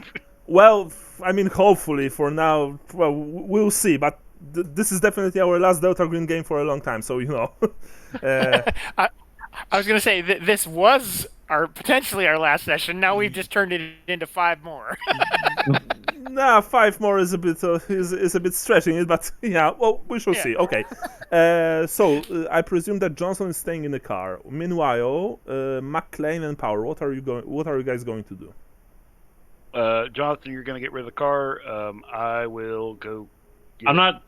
No, we need another car before we get rid of this. Oh, okay. We have no phones either. Eeny, meeny, miny, mo, that one. And I just point at a car. Yeah, let's say that there is there are a few cars nearby. I mean, in America, you have cars everywhere there. Yeah, so I have a role playing problem here. What? Because like at this point, I think I would leave you guys to your own destruction. I would get a bus ticket to the next town. Oh, that's a really good idea. Split up. Splitting up, man. Well, Johnson, even though you are, relatively new to the organization, you know that if you leave your teammates during a mission, this is, for you, it could end very badly. As in, sanctioned badly. It's like not a mission anymore. This is just no, it a is crime spree. It is a mission. Actually, Delta Green is very clear when it comes to missions. If you can avoid civilian casualties, by all means do. But if you can't, it will mean that the mission will be a success. Well, the bigger picture, right? All right. I never said I was going to kill anybody. No, plus Johnson, you know one thing that, and your handler told you that when he recruited you, that there are always complications during missions, and you simply need to improvise and adapt. You never have a clean run. Everything can go wrong. Your GAM can jam, your car can break in the middle of the road. Hey stuff guys, like that. Guys, how bad would it be if we grabbed the wrong thing? What? Like, I'm just sitting here like thinking. What if we grab the wrong thing? We can't go back. we didn't grab the wrong thing. We got the right thing. Don't worry about it. Let's get a car. So what are we getting here? Are we getting the Dukes of Hazzard car, or what? No, we're getting this old red beat up Ford truck. They're pretty reliable. Okay, there you go. Okay. Pretty easy to fix. So Johnson, while you're staying in the car, just so you know, Bran, even though you know that leaving them is probably a very bad idea for you, very bad idea. That said, you also know that you should probably inform at some point your handler about stuff like this. That what they were doing. Because I'm what they are gonna find a doing. payphone and do that then. Okay. Like, that makes the most sense, I think. Okay, very well. So you exit the car and you go in search of a payphone. While Agent McLean and Agent Power approach a red truck. Cool. Fuck me. Right, who's breaking it? Now, real quick, I have a couple of security questions here. Mm-hmm. One, I'm going to look around the area. This is just the middle of the parking lot, right? Yeah, it's... Yeah. Okay. What's nearby us? Tell me what's nearby you. I want you to tell me. There are small buildings like on the photo that you see here. Because this is the entire town. It's like a construction contracting office. I imagine that's where we'd probably find something like this. Yeah. All right. So I'm going to look inside the truck, and this is a pretty older Ford. But does it have the mechanical locks? Let's say that it has. Sure. Okay, cool. Great. It doesn't have a great alarm. You got a hammer or something here, bud? I guess it's for you, McLean. Well, I don't have a hammer. Do we have a Slim Jim or something? I got my knife. Yeah. Well, I mean, you can check the trunk of the last car that you had. You know what, boys? I think this is important, and I just try the handle. Can I get a luck roll? Sure, but minus 20%. Yes, sir. Oh, yeah, it's locked. Close. Unfortunately, it's locked. Johnson, I will be right back in 2 minutes. Yeah, Johnson is. You see that Johnson is leaving you. I mean, he's going somewhere. Yeah. Gotcha. All right. Not concerned about it right now. So in real life, I have had to break into my own car before. Same. And you can do it with a coat hanger. Okay. So the idea is that in the I forget how old my car was, but in the 90s, I had to find a coat hanger, stick it between the rubber and the door window. Yeah, the rubber seal. Yeah, down in there, and then you can fish around. There are essentially rods inside that activate the locking mechanisms. You know, the button that you push down to lock the door. Mm-hmm. And so if you can hook that, you can pull up on it and pull up. So essentially it's like you're pulling up on the tab in the door that you push down. Now for the new ones where it's an electronic and you press a button, I don't know if that works. But for the old ones where it's a pop-up, and so we're looking for an old car that would be like that. It is an old one. Yeah, sure. But I mean, I know it can be done. I've done it before. I've actually broken the little plastic clips that held it on so that I couldn't lock my door anymore after I did it. Nice. But the question is I don't know if we have anything like that handy right now. You want to check the bed of the truck while I try and wiggle my knife down in there? Well, you can check another luck roll from you, Sean, with a minus 10% this time. Okay. Because coat hanger in a truck is trunk is kind of stretching it, but we shall see. Yeah. Okay, I did that, and then you said minus 10. Mm-hmm. Okay, let me type that in. Do it. Come on. It's the same minus 20. God damn it. So minus 10. Come on. Oh, custom. That's why. Come on. God damn it. Come on, Sean. No, sorry. I'm having some weird. Come on, Dad. Okay, there we go. No, I'm just. It's just my problem with always forgetting how to do that. How to roll. Go, son. Go. Nice. Yes. Yes, you do in fact have a coat hanger inside. Someone, he forgot his dry cleaning Okay, in the cool, bed of the cool, truck. cool. Agent Johnson, meanwhile, you are searching for a payphone, which at this time, if I recall correctly, they're not really a thing anymore. Yeah, no. Not a lot. No. They still are. Like usually, at gas stations have them. Like Okay. But they're- while like a Johnson's stick doing figure. this, I'm I've gonna never run seen off real anybody quick. I'll using be right it. back. As I say, he needs a luck roll for for a payphone. No, not really. Let's say that you find one after like a few good minutes of walking. Michael, you here or are you? Oh, I think Michael just went somewhere. Okay, so Johnson, you find a payphone, and I use my sleeve to hold it. use what? Sorry. I use my sleeve to hold it, and I'm Okay. gonna look around and see if there's any Sure. cameras. Of course, of course. I would like for you to roll me one thing before MacLeod, and that is alertness plus 20%.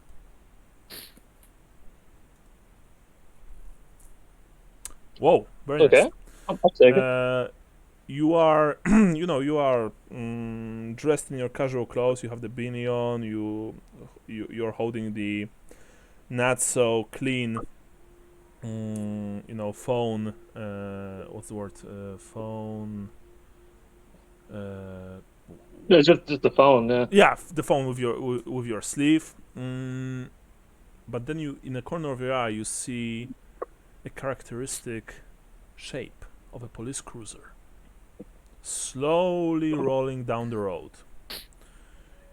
You take a look. I'm gonna get out of Dodge. Like, Wait.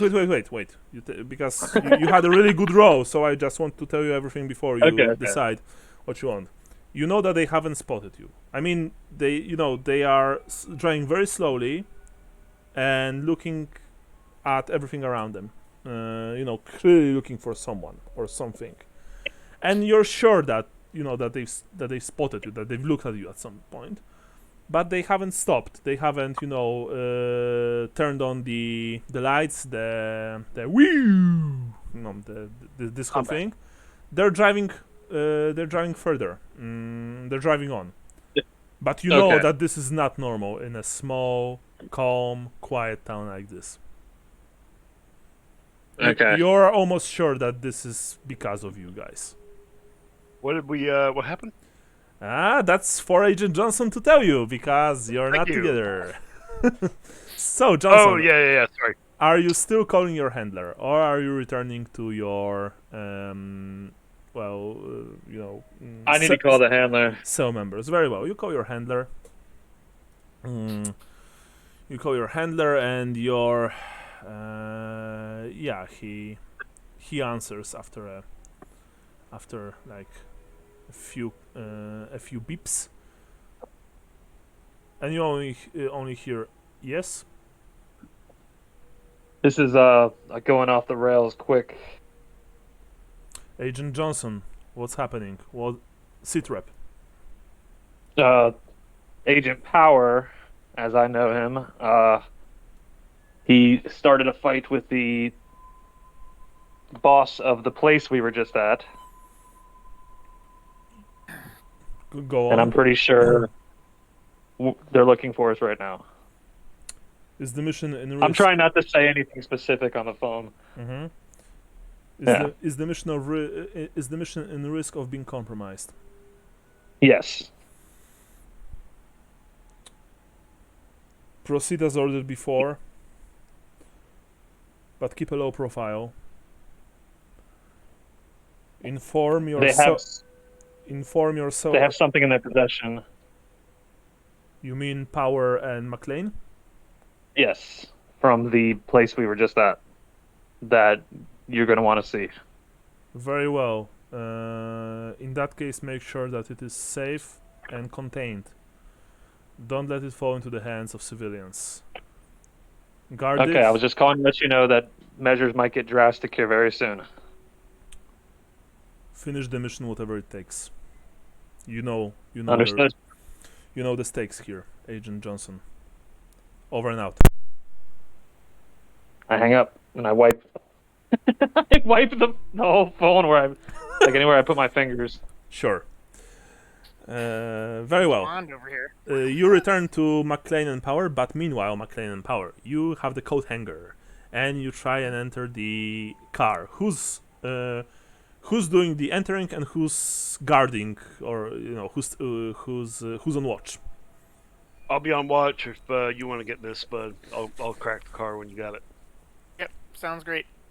I'll give it the old college try. Very well. In that case, you have a minus 5%. Luck roll. Um, Is it or is it locksmith? It should be locksmith, honestly. There is a locksmith.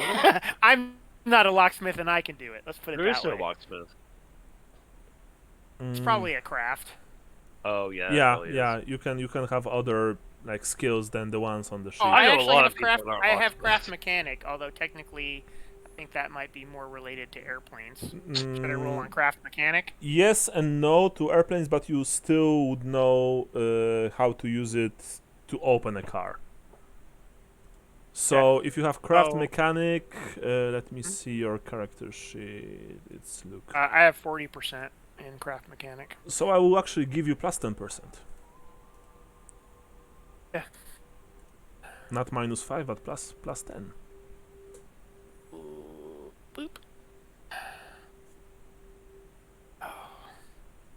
Oh, darn it. I'm not seeing anything. No, I know you're not. Sure. Because I have to put it in. No worries. Because every time I'm like, wait, how do I do this again? Woohoo! Gotcha. Oh, that wasn't me. Or was that me? The roll? I'm not seeing anything yet. All I see is Agent Johnson. Oh, There it yeah, you have. Nice. Yay! Yeah, Uh, I looked at Agent Johnson and I thought it was mine, but I Yeah. did succeed. It just takes, a few pulls and the door open.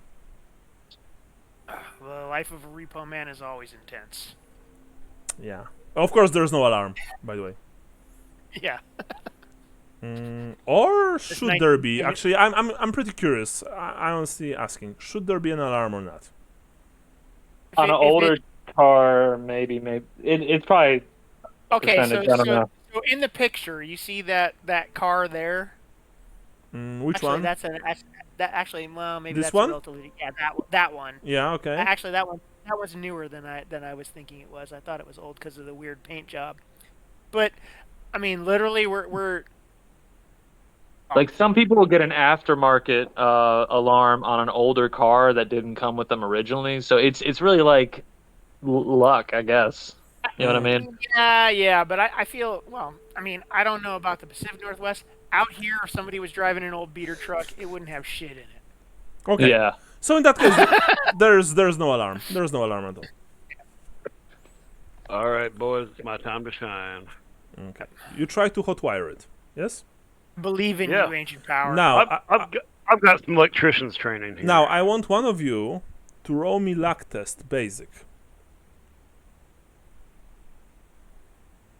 Just one. I trust you. Okay.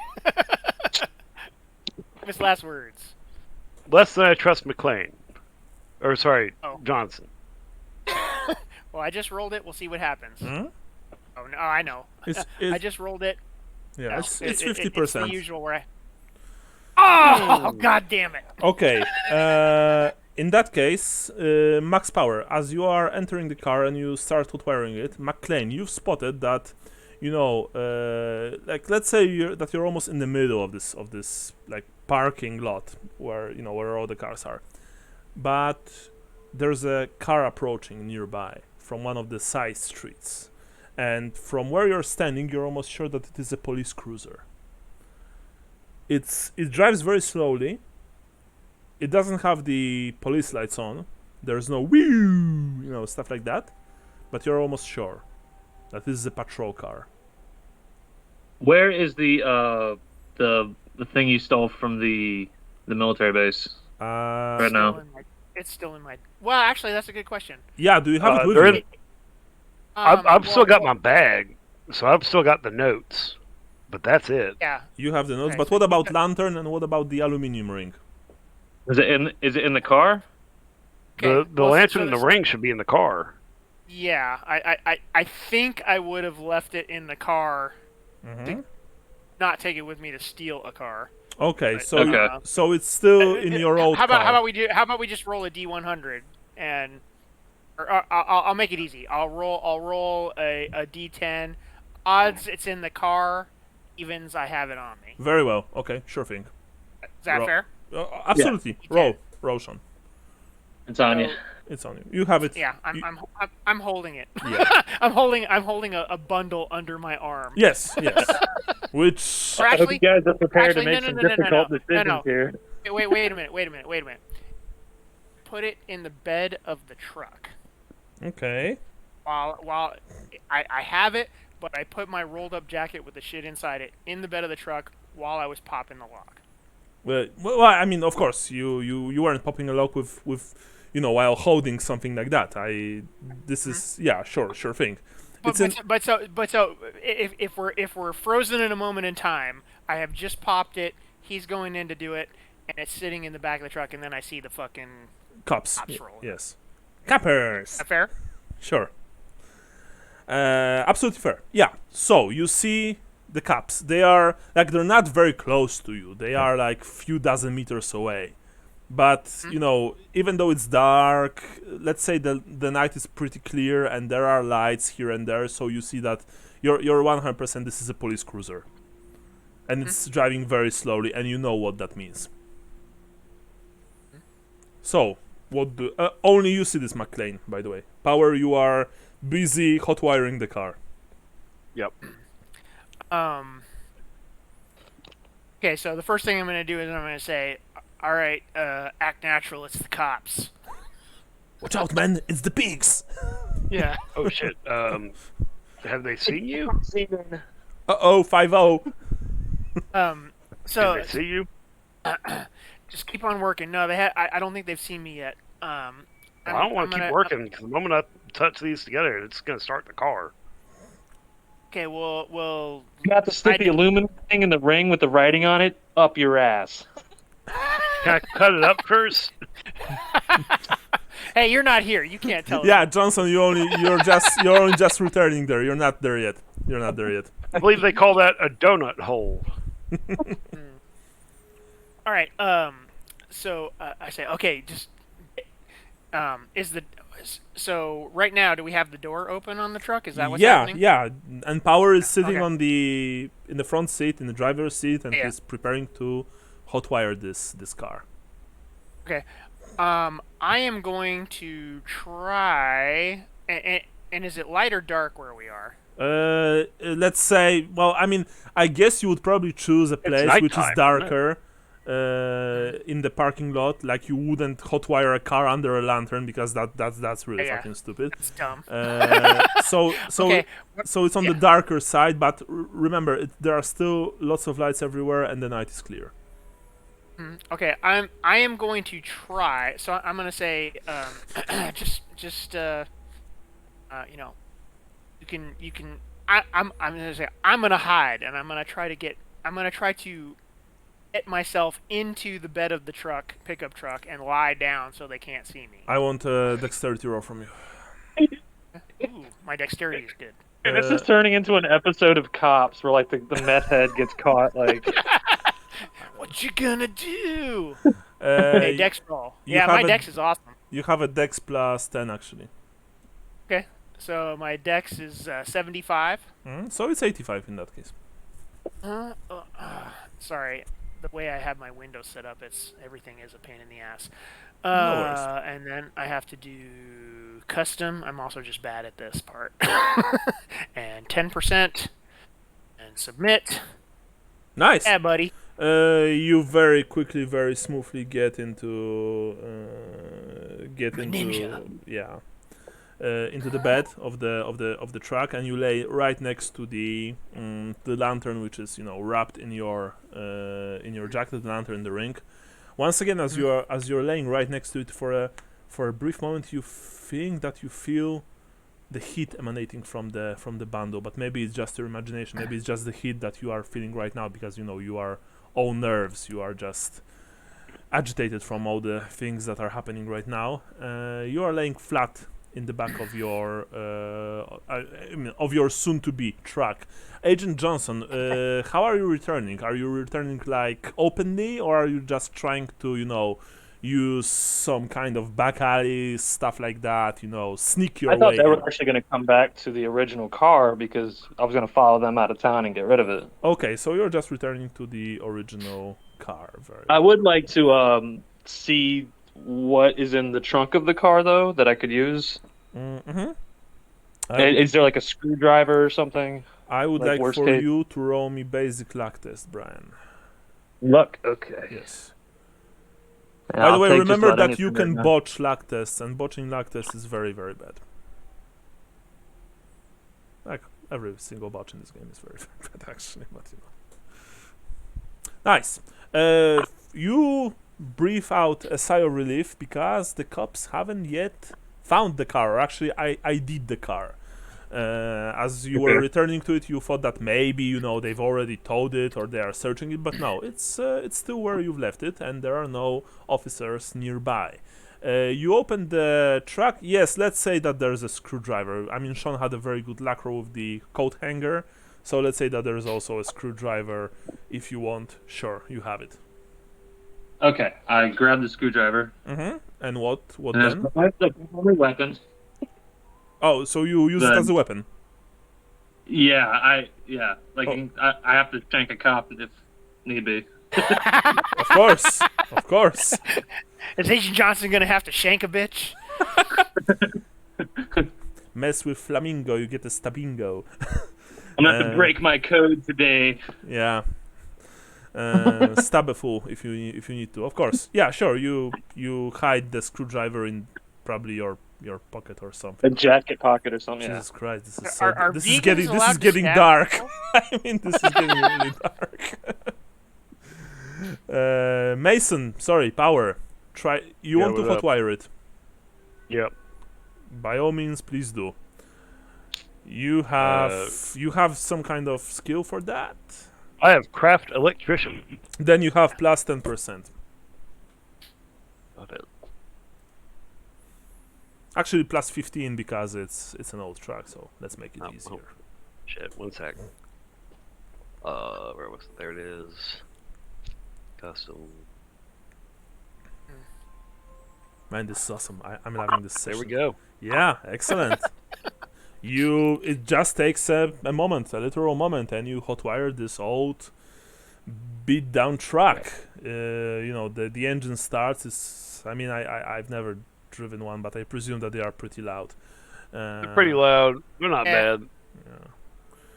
It's not like a charge. Here's something I'll say about trucks. Like, you're well enough above the road that it's a little bit weird, but they're pretty smooth for driving. Okay. So you hotwire it and it's on. You know that McLean is in the back. He's laying in the bed of the truck. Gotcha. Where So are I you should going? Drive wild. Yeah. Where are you going? Yeah, we didn't really talk about that. And you don't have phones. The car. You don't Might even wanna know where send off Johnson some- went, and you don't even know I where want he'll to be send back. off some smoke signals, or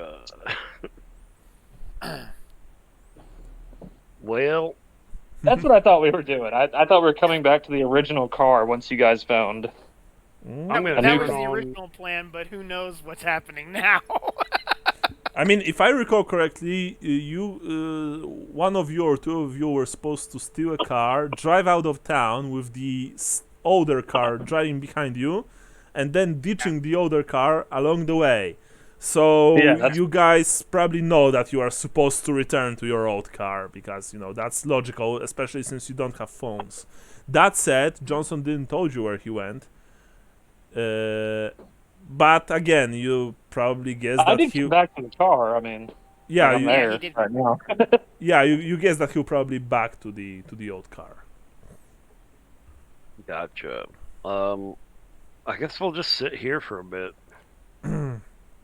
In the What? I mean, in the car that It's is not- okay. You just stole it. we haven't stolen it yet. We're just sitting in it. Sitting With there it the engine running. running. I mean, are the cops going to stop for every parked car? And meth towns, yeah. Is this a meth town? I don't actually know. Is this a meth town? Well, it is in the Pacific Northwest, so probably. Okay, yeah, that's fair. I say we drive over to the fucking Chili's or whatever the fuck it was. I'm gonna park over there. Colby's. Yeah, Remember that you're speaking only to McLean. Johnson is not there. that's And fair, McLean that's is fair. laying in, Well, McLean, the like, in the what do you want to do, bud? Drive the fucking car. Huh? Drive the fucking car, you All right. asshole. I'm gonna drive. I'm gonna get out. Like I'm gonna pull out, and I guess we'll just drive out of town. I'm gonna shank you when I see you. You didn't tell us much. All right, I think I've found out what's won over. I think I'm just sick of shit. B. So, You All right, didn't yeah. get the vid. what's the plan? I don't know. Well, fuck, man. I don't. McLean, do you want to leave? We need to go back and get that car so we can ditch it. Well, I don't know, man. If we leave, we technically ditched the car. The issue is we've also ditched our teammate, and I'm not doing that. Okay, I don't want to go through that fucking shit. Let's go back to the car and at least get All right, let's go back to the car. Where's the car? You remember where's the fucking car? You go back to. Where did we park? Yeah, you remember. It's nearby. You drive there, and of course you are McLean. By the way, did you told Power about the police car? Yeah, he did. Yeah, I told you. Okay, I told okay, you. yeah. So you are on the I- lookout I- for the cops. Unfortunately, you haven't met any. You haven't spotted any. You approach the your the small side street near the edge of the town, and you spot your old car. And in your old car, you also see that there's Johnson sitting in the front seat. I presume, Bran, unless I'm mistaken. Yeah. Oh yeah, Johnson. You see that a big red, slightly beat up truck is approaching your car. In the front, through the front window, you see that Power is driving. You don't see McLean anywhere. He's not in the passenger seat. I'm gonna flash the brights and turn my car on, All right. so they see that I see them, All right. or so he sees. Yeah. Yeah. Gotcha. I'm gonna pull to the side of the street and just wait. Okay. So you start the car, Johnson, and you follow Power out of town, right? Yeah. Okay. It only takes a minute or two. Something like that. Actually, maybe a bit longer because you are on the lookout for police. But you're lucky; they're nowhere in sight. You eventually leave the town. You drive, drive out in the open. Mhm. And yes, you're on the road again. I presume that you are driving towards the quarantine town, or Yeah. not? That would be- I imagine so, but I'm that would be my following. suggestion. Or first, are you driving like half an hour from the town, then you stop, and then you Yeah, we're gonna drive about destroy an hour the- out of town and then go down towards the quarantine town. Okay. I don't know what we're doing with the other car, but I don't want to Okay. have it connected to the quarantine. I have an idea. You guys will permit me.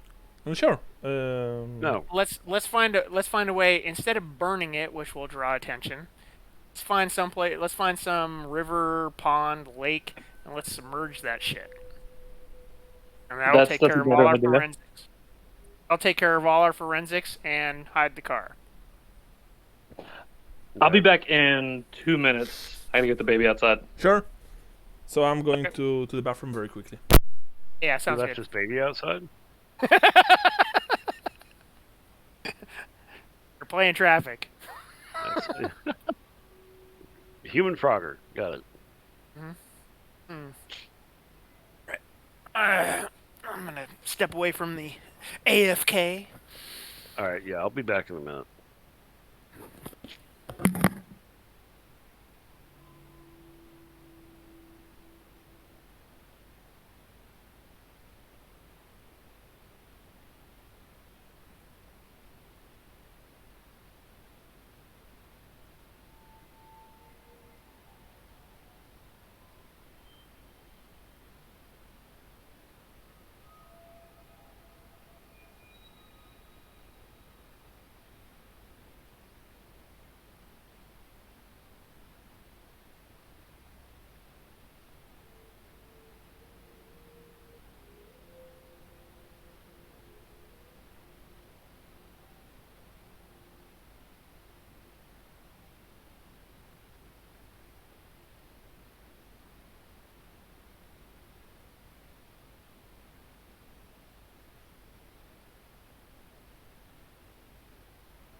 Okay, I'm back.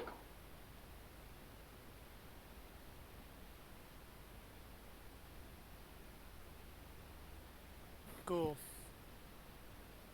I was just looking at Amazon. I didn't realize that they had made a science fiction version of Lion Rampant. Wait, what? So you know how they had Lion Rampant and then they made Dragon Rampant, which was the fantasy version? Well, apparently at the end of No. last year, it came out with a Xenos Rampant. Oh my god. Uh-huh. I've only played, I think I played Dragon Rampant once. That was alright. It's a video game? No, it's a tabletop game. Oh. It's essentially like, use whatever figures you want, and, you're essentially making like small units, so it's not like mass battles, it's more like, essentially sort of like Viking Age battles where you're, because I think it was I think it was the same guy who made Dux Bellorum, so like the Arthurian game, where they give like a campaign system for battling Saxons and in post-Roman Britain. But so then they made another one that was more medieval. and then they made one for fantasy, and now apparently they've made a space one that came out in November of last year. There's probably a zombie one going to come out next. Yeah, I don't know. But yeah, so it's essentially it's using like 6-sided dice pools, and Okay. at least I think it is. I have a vague grasp of the rules of every game I play, so I could be totally off base, but I was thinking about that the other day. I was like, man, it's like maybe I should actually like try to commit to memory some of the rules of some of these games, because I play every game like it's the first time I played it every time. I only really remember the rules for 2nd edition Warhammer, Fantasy Roleplay, and Classic World of Darkness, and that's it. Yep. You know, Yeah, I can only do a few systems at one time because my brain. Right, yeah, because basically there are even Delta Green, which is actually pretty easy when it comes to rules.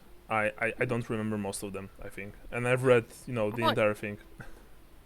Well, what's weird about Delta Green is that it is Call of Cthulhu, but then it has a few significant differences. Yeah. So I like the I leveling think that's system. where it really gets confusing, is because it's like, it is Call of Cthulhu, but not really. Yeah. Well, the whole It's probably the best leveling system I've seen in a game. it has a very good leveling system. I like it actually a lot. I think I much prefer it than the pay 100 XP for new skill. Yeah. No, I way to adapt this to Warhammer. Yeah. Well, we can make our own Cthulhu hammer. Yeah. Well, actually, funnily enough, there is, I think, the entire Let's Play of The Enemy Within made for Call of Cthulhu. So they took the campaign and set it in 1920s America, I think. Wow. Yeah, and supposedly it works very well because, well, the old Warhammer is, it's heavily it takes heavily from Lovecraft, right? So you, for example, you have Begenhafen and Teugen. So instead of Begenhafen, you have, I think, New York or some smaller American town with warehouses, stuff like that. Yeah, it works. It just works. I only know the name of the module. I don't know anything about Enemy Within. Yeah. Never played it. It's good just to read, even if you never play it. Like the story is pretty good. Yeah. I try not to do that though. Like just in case you ever play it. Yeah. Well, I mean, one day we will for sure. Like I've run it twice, and like I don't remember everything. So I mean, if you play a certain character and you're locked into playing that character, I don't think it really matters if you've played it before, because because you're gonna forget like key things. I mean, yeah. Well, that was like when Andrew and I played that one thing. It was like, I played Call of Cthulhu before. I remember in the Shadows over Bogenhofen, there's a way to like really fuck up in the end where you basically like accidentally summon a Lord of Change, and it's like the end of the world. Yeah. Whoops. Yeah, something like that. Basically, it says like you're all dead, and everybody you know is dead. Well, but there is. It's not the only "you're all dead and everyone is dead" moment in the campaign. There are actually quite a few more, because those older Warhammer campaigns, and generally, I think the older campaigns, in general, they were like that.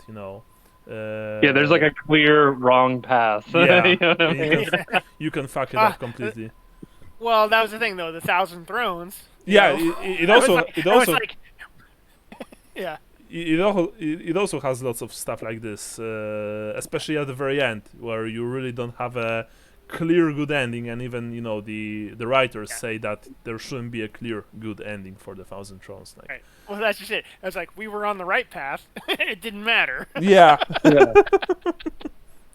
Because in the end, there's this old hack which has 88 in every stat and stuff like that. So yeah.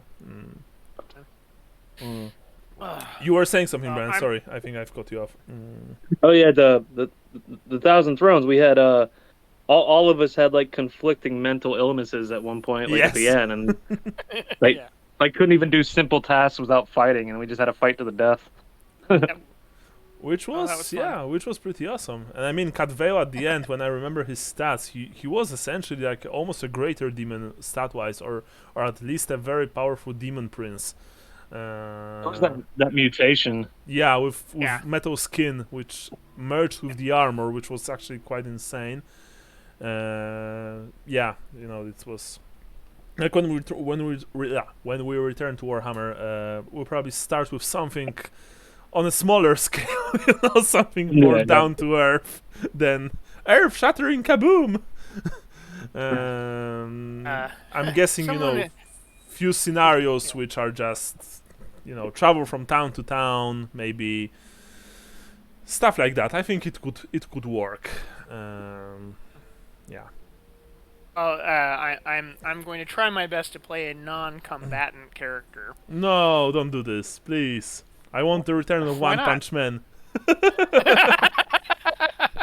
Well, I mean, if you think about it, all my characters were really One Punch Man. It's just that what's his nuts was the most one punchiest. Because you one punched the man actually with this character. Yeah, I remember that. That was actually very cool. It was very in the spirit of the game, I believe. I mean, I feel like I had no choice because I was like, no, I'm gonna do this, and then some stupid ass peasant tried to stop me. I'm like, fuck you, bro. Yeah, go away, peasant. Like, yeah. Well, it's like, how did I know that his throat was weak when I punched it? Go be a peasant somewhere else. Yeah. Yeah, I mean, I already have a few scenarios in mind for Warhammer for 2nd edition. I would like at some point probably you know, turn it into a campaign of sorts. Maybe not a huge one like the Thousand Thrones. Maybe start with something smaller. But for you know, before that, probably 3-4 single scenarios, which I think really works well with the game. You don't need to always save the world, right? You just sometimes need to find some goblins or a beast, or, you know, a beastman or two. I like that kind of shit like more, I think, when there's like less at stake. Yeah, You know exactly, what I mean? exactly that. Where you don't have this pressure, you know, on you that, oh man, I need to save the world, yeah, again. I like when it's like when you encounter an orc or something. It's your character's first time seeing that, and they're not like a seasoned adventurer, and they're just a city folk out of their element or something. You know what I mean? Yeah, because, you know, every adventurer was. Okay. Before he became an adventurer, he was basically just your ordinary Joe. You know, I mean, of course, you could be a soldier before becoming an adventurer, but even then, I think it was one. You were. In one of like the doing soldier shit. You were dungeon diving. Yeah, exactly. And I mean, even an Empire soldier, you might have been posted in some relatively calm province or military outpost, and you know, the only fight that you had was in a bar or in a tavern. I think I really liked one in one of the 2nd edition's books. There was it was a scenario book. It was the only scenario book, actually, the Plundered Vaults, and there's this adventure with Skaven. And is this the dwarf one? The dwarf book? No. The Plundered Vaults. It has Heinrich Kemmler on the cover. Okay. And, you know, there are Skaven there, and actually the author makes a very cool suggestion that if your characters never saw a Skaven, maybe make them roll for sanity. Because, you know, there are all those tales. Skaven don't exist, you know, Ratmen don't exist, and suddenly, bam, you see 2-legged rats in armor with weapons, stuff like that. It's clear that they're not beastmen. You know, it's clear that they're not mindless half-animal brutes. That they are actually, you know, intelligent humanoid rats. And so, for your ordinary old warder, this is quite a shock. I really like this. You know. Yeah. But anyway, we'll talk more about Warhammer after we finish this this adventure. The shit show. Yeah. So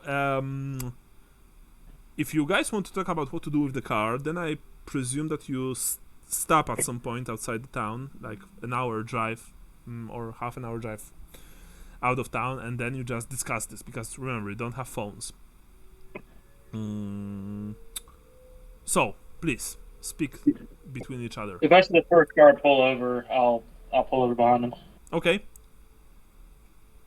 So Johnson pulls, stops behind you, Power. Yeah. You probably also stop your car, and actually, Sean, you here? Oh, Sean is gone. Did we lose Sean? Yeah, we did. Oh no. He's not even on voice channel. No, oh yeah. I thought that Where maybe did he just go? roll 20 thingy. But yeah. Well, fuck. Wait. Shit. Well, if he's resetting his PC, then he'll probably be here in a. Alright, we can wait for him for a minute. Yeah, sure. No, that sounds like somebody. Hello? Oh, you're here. Hello. Okay, nice. Yeah, sorry. We had a I'm on my cell phone now. Well, just my cell. I'm using my Good cell power phone outage? as a hotspot. We lost our dongle internet puck. Ran out of juice or something. Whoa. Okay. But I should be good now. I'm running off my phone. I can do that. Okay. Nice. So, Nice. We're cool. In that case, we've been discussing that Johnson stopped behind you, and you are also Power is also stopping, like an hour from out of town, and you're discussing what to do with the car. So McLean, I also presume that you get up from the from the bed of the truck, and because it wasn't very comfortable laying on the He's gonna ride back there. laying on the metal. With, I've ridden in the back of a pickup before. It fucking sucks. yeah, but It's for not great. especially probably for an hour when someone is driving and there are all the bumps on the road, stuff like that. So you get out of the bed of the truck. Johnson, you get out of the car as well? Yeah. Okay. And so all three of you meet. Johnson, you see the car. This is an old red pickup truck. In not a very good shape, but still operational. Works for now, I suppose. We need to get rid of this rent-a-car, though. So that's when I share my idea of ditching it in some body of water. You just want to keep driving until we find a secluded bridge and go from there? If you want to park it in somebody else's driveway on the way. That way. Well, We don't want anyone to find it. We Well, want to. I'm saying if the police do, they're not gonna stop looking for that till they find the car. If they find the car in somebody else's driveway, they're gonna want to interview the people that live in that fucking house, which will stop them in the moment. Yeah, we're just trying to scrub our. We're just trying to scratch and get out.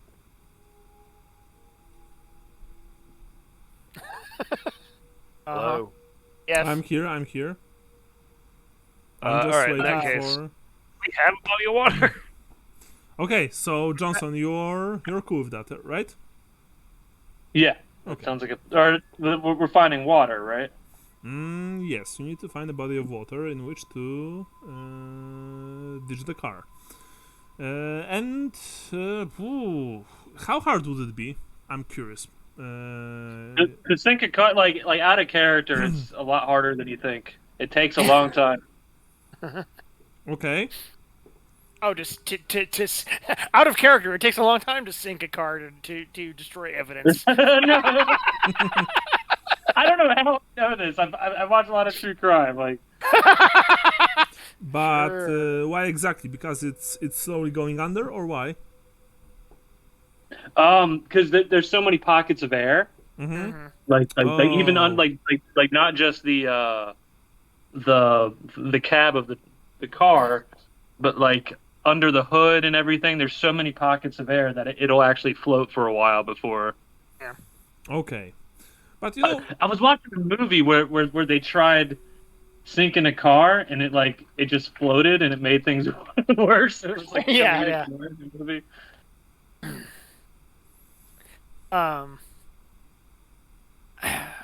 Yeah. Well. I mean, well, it's up to you fellas. If you feel like we can't ditch it successfully in water, then we'll just ditch it somewhere and forget about it. I mean, it's all about time. Like, how much longer are we going to be out here? Because We're out in the middle of the woods, right? yes, essentially yes. So let's just find like a logger road and take it off road and ditch it out there, and they'll lots of luck finding it. yeah, agreed. Okay. If you guys... Especially under a bunch of trees because they might get aircraft looking for it or something. Yeah. Well, funny enough, in the Pacific Throw some Northwest, sticks and there leaves are on a lot top of of it. trees. And maybe we could bury it. Like, just throw a bunch of branches on it, you know? Oh, okay. Well, that's not my definition of burying, but yes. Well, yeah, just to hide it. Make it a little harder to find. Yes, camouflage it. I hear you. Very well. We're gonna need a flashlight though if we don't have one. You need what? Flashlight, at least one. You have it in both in the pickup and in your rent-a-car. There are like 2 flashlights. Okay, I'm gonna take it and take one out of our car and use that myself. Okay. And add it to my. So in that case, you're just driving to one of the side roads, like the really one, side road. Yeah, just like a dirt road. Yeah, dirt road. You find the proper spot, and just park your rent-a-car under a tree, or under a cluster of trees actually. Just gather a bunch of branches and cover it as good as possible. It takes you a while, to do all of this, but eventually, of course, it's done. It's covered. It's all good. By the time that you've done this, it's actually pretty late, and driving to the town, to the border of the quarantine town, is like a good few hours from here. So you would be arriving there even after dawn. And you are already tired, I can tell you that. Gotcha.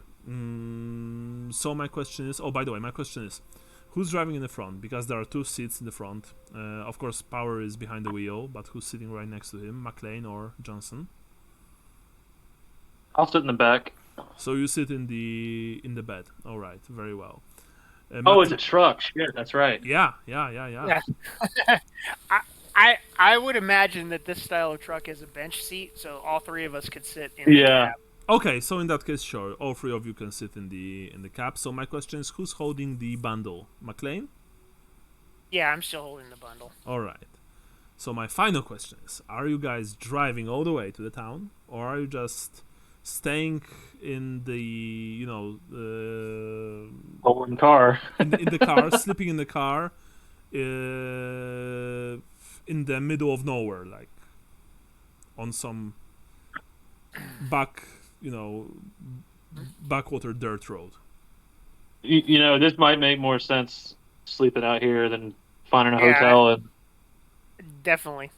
All right. It's not going to be comfortable, but. All right. All of you also know one thing. You probably will need, at least one of you will probably need to grab a phone. It's very, the reason is simple. First of all, your handler might want to contact you. You always need to be, operational when it comes to being on a mission, which means that you need to have a way to contact your handler. I imagine that we could get a pay-as-you-go phone from a truck stop somewhere. Yeah, like a burner phone. All right, sure. So in that case, so we can, if we split up again, we have ways to communicate. Yeah. Yeah. So who's sleeping where? Like the nights here are actually pretty warm because if I recall correctly, I've told you that it's summer. Okay, I forgot. So But yeah, okay, so you know, it's not like it's not very pleasant, but it's also not very cold. Plus, you have some kind of tarp or a blanket in the back, let's say. So you can do just that. But I would like for you to tell me who's sleeping where. I'll sleep outside the truck. In the bed of the truck. Yeah. Okay. You're damn right you are. McLean. I'll make a pillow out of my rolled up jacket and sleep against the passenger side door. Mm-hmm. Rolled up. I'm gonna do sorry, the same sort of setup. Okay, so both of you sleep inside, and Max Powers sleeps outside. Very well. McLean, what about the rolled up jacket? You still have the stuff inside, right? Yeah, of course. So I probably burned my face off, but... Okay, in that case... You all go to sleep, of course. No watches. Before we go to sleep, I want to tell them that I made contact with our handler while they were getting the truck. Yeah. And he said to finish the missions by any means possible. Got it. And I told him we're at danger of compromising the mission, so we're going to have to reestablish contact as soon as we can. What'd you go and tell him that for? We had everything under control. Yeah, we were doing just fine. Power was on top of it. I think he needs to be evaluated. Oh. It's like we all do, buddy. We all do.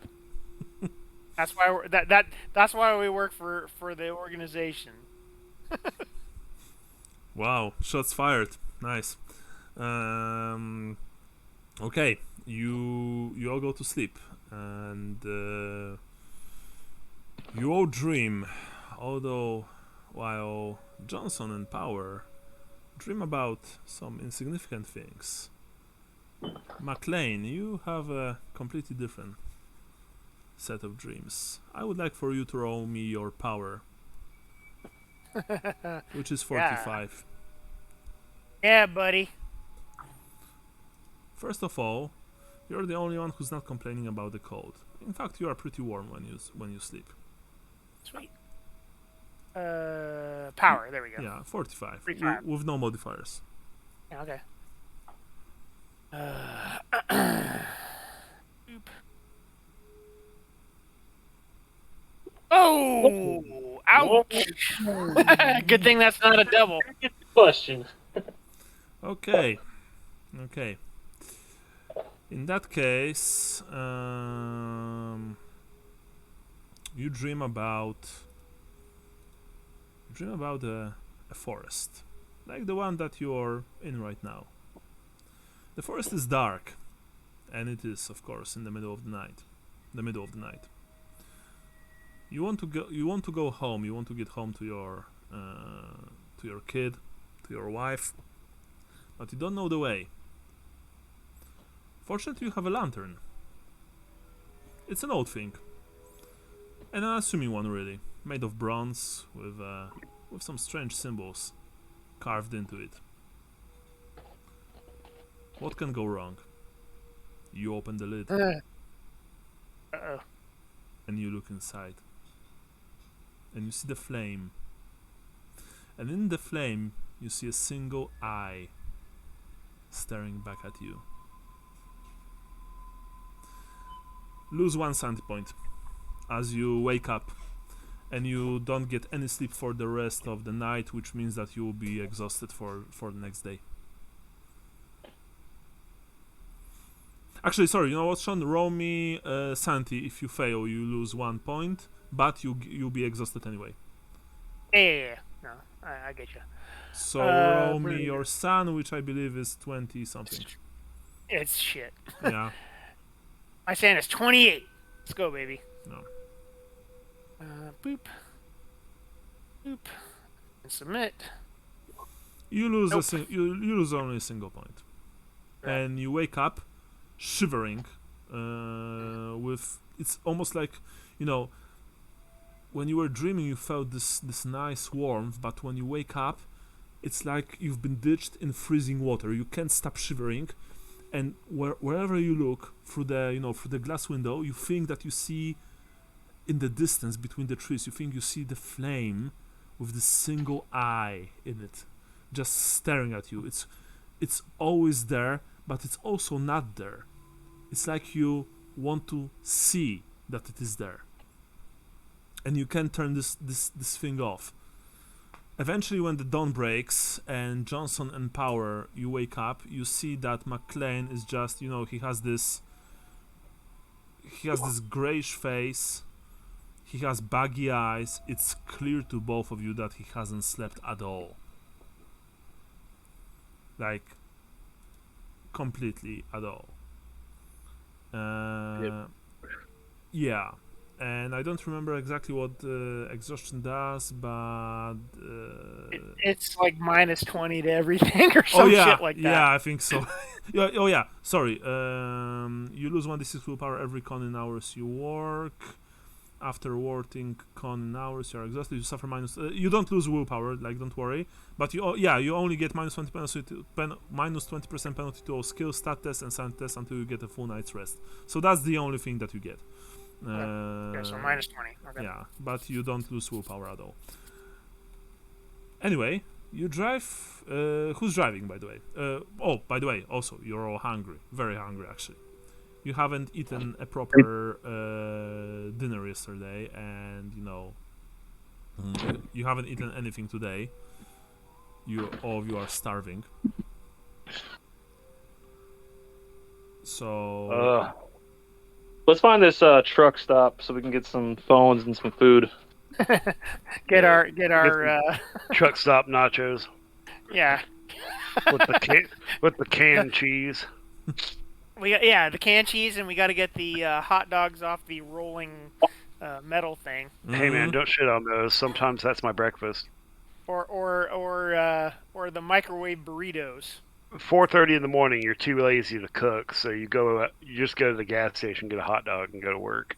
Yeah. Agent Powers, I think you should reestablish contact with our handler and explain what happened. All right. Yeah, that's fine. I get it. You gotta jump on this grenade, bud.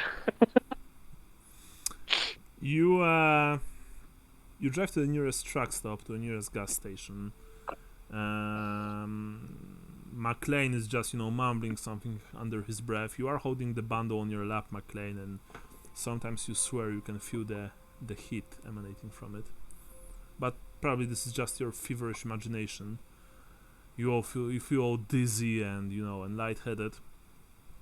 All of you, of course. What are you mumbling about?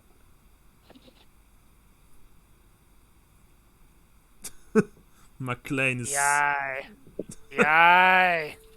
Oh my God, McLean, shut the fuck up. Is he driving? No. Power is driving. Okay. I was about to offer to drive. You just go to sleep. You're not sure, McLean, if you would be able to sleep now. And even so, you would probably need a good, more than a few hours sleep in a warm, clean bed after you get a shower, and especially after, you eat something. Not to mention that all of you guys don't smell that too good.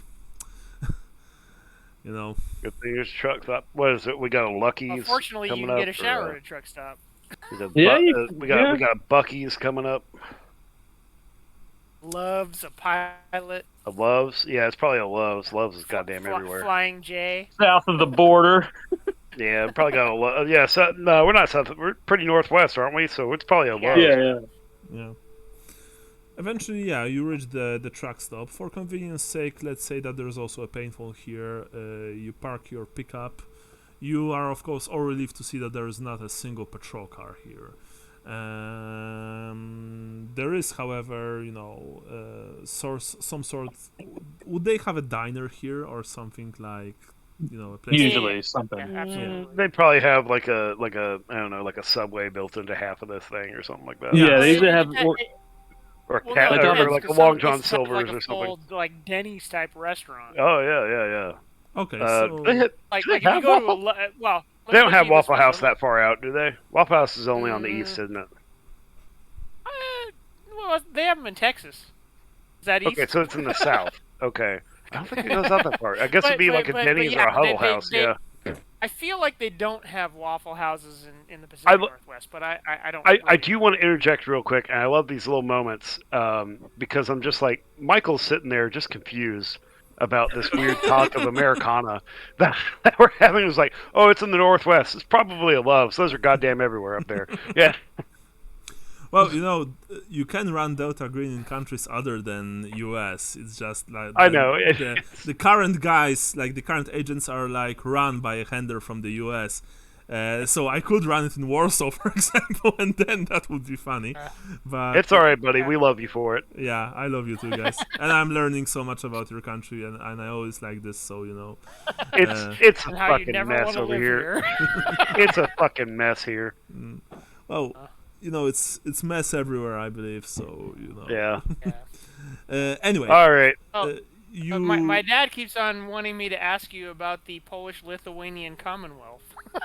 I'll answer the questions later, but sure, you can ask me anything. I'll be glad. Well, I mean, he did ask me that, but it's. Yeah. Anyway. Oh, it was a big thing back in the day, like Middle Ages back in the day. So. Oh wait, you're at your dad's house, aren't you? Jadwiga. Yeah, Queen Jadwiga. You're Sean, you're over at your dad's house, aren't you? Yes, I am. That's why. All right, that's cool. why I brought it up, because he asked. Sean, I'm gonna have to talk to your father here in a bit about all the bad words you say.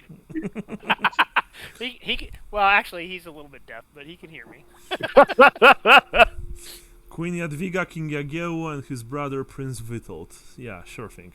I used to have a T-shirt from the University of Krakow. Oh, really? That's a nice place and a very good school.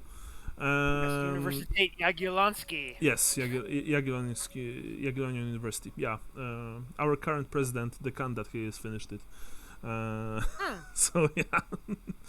I told my dad that you weren't a big Duda fan. No, I'm not. I've met Michael. Yes. Kocham cię. Oh, ja też cię kocham. Thank you. Which means I love you too.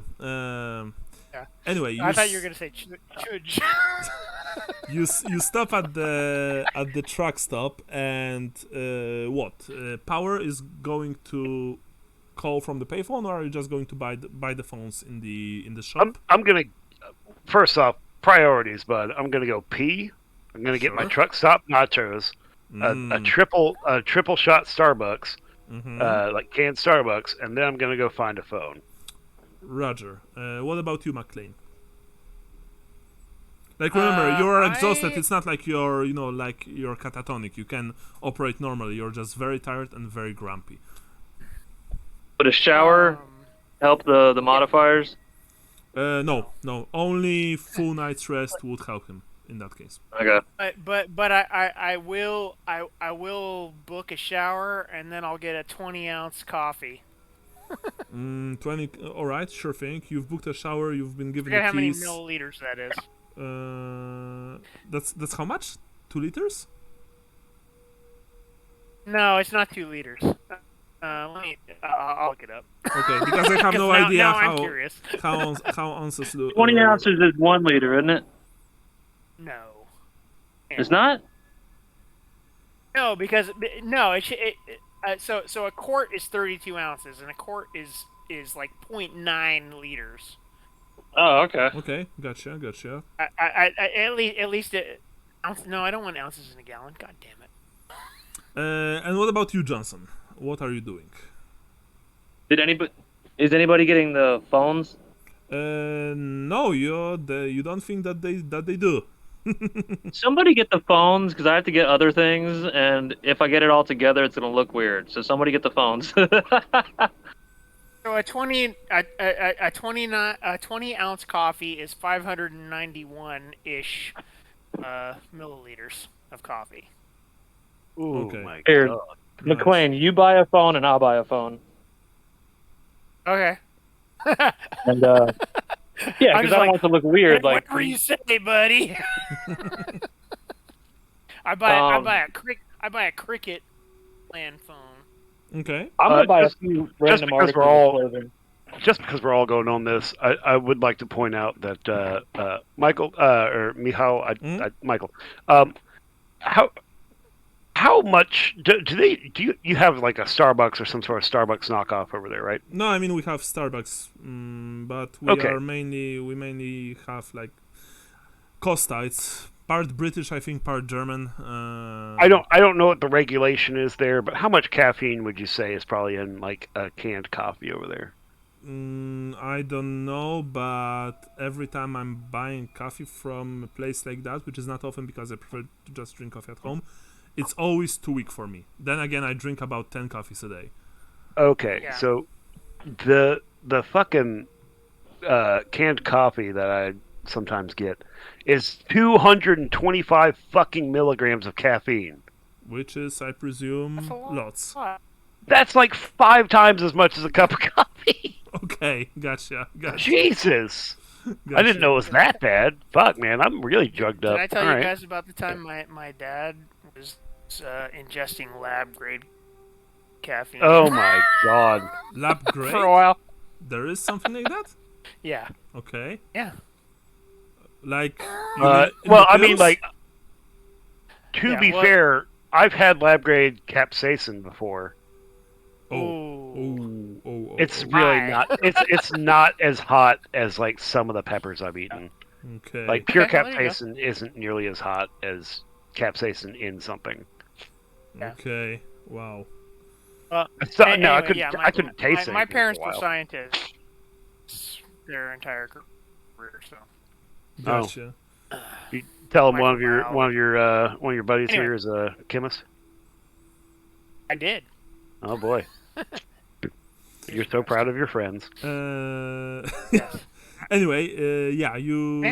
so you grab one phone each, but there should be a third phone for power, or are you just waiting for him to get out so he can buy it by himself? I thought we only needed 2 because we're not going to split up into 3 groups. You Okay. know what I mean? Okay, so you only Like get two. potentially 2 groups. Gotcha. So you only grab two. No worries. In that case, all of you. I mean, I also presume that all of you get something to eat. You know, some kind of burrito or I don't know, or a hot dog from the gas station, which always ends badly later. But you know, you drink some kind of strong coffee, and then who's making the call? Or if I'm making the call. you're making the call, very well. Buy some like a beanie and a hoodie and a pack of white T-shirts. You know what I mean? Just so we have Yeah. something to change our appearance. No problems. You buy this kind of stuff here. Of course, you know the clerk sells them to you with this Now- bored and slightly tired expression. It's clear that he also would like probably to stay in bed at this time of the early morning. It's like, you know, thank you. Can I give you anything else? Can I get you anything else? Have a nice day. I feel goodbye. So do we? Get all of that. So do we now without look raising like suspicion. Wait, in- Brian first. Sorry, let's not. Yeah, Brian let's- first. Yeah. Yeah, sorry. I feel like I could buy all of that Mhm. without raising suspicion, but if I were to get one more phone with everything I'm buying, the guy's gonna look at me like, "Well, you're running from somebody, aren't you?" Okay. No, I mean he doesn't look at you suspiciously like at all. It's like he probably wants you to leave. You know, wants for you to leave as quickly as possible so he can just get some peace and quiet. You are practically the only people here. Now, Sean, please, what you were saying. I was gonna say, do we all look like we're members of Nirvana or Pearl Jam now? No, you just look like three guys who haven't showered last night and are still in the same clothes. Yeah.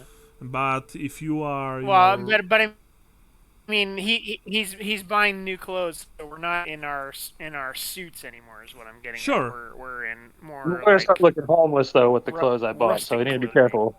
yeah. I also presume that you are all getting a shower here after power exits. Then Yes, you, for you, sure. you guys grab a shower. It helps. It well, helps, by the way. well, at the truck stops, they have like a whole, like, if you go full on pay for the thing, they've got a lounge, they've got private showers. It's actually pretty truckers- nice. Yeah, Okay. yeah, no, it's pretty good. Okay. That's Yeah. No, if you've been, because I've driven across the country three It times. takes 2-3 days. Yeah, 2 days Yeah. not stopping at all.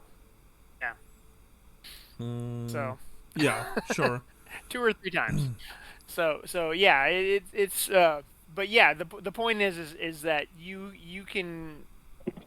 It seems like you wouldn't be able to, but you can get very nice amenities at a truck stop. You essentially can get everything. You can get everything you can think of. I can buy movies. I can I can buy a DVD player. I can You sell small TVs to put in the truck and everything. Yeah. Like some sell guns. Like you could buy a gun there. Okay. Nice. No, I mean, Yeah. let's say that they have a pretty decent shower here, and that you can grab something tasty to eat and something hot to drink. You also buy the phones, you buy the spare clothes. Power. You call your handler. You hear, yes. Hey, how's it going? Agent Power. Yeah, Where- hey, Why are you calling? I'm calling. We are out of the town, and we just want to know where we can drop off the creepy shit.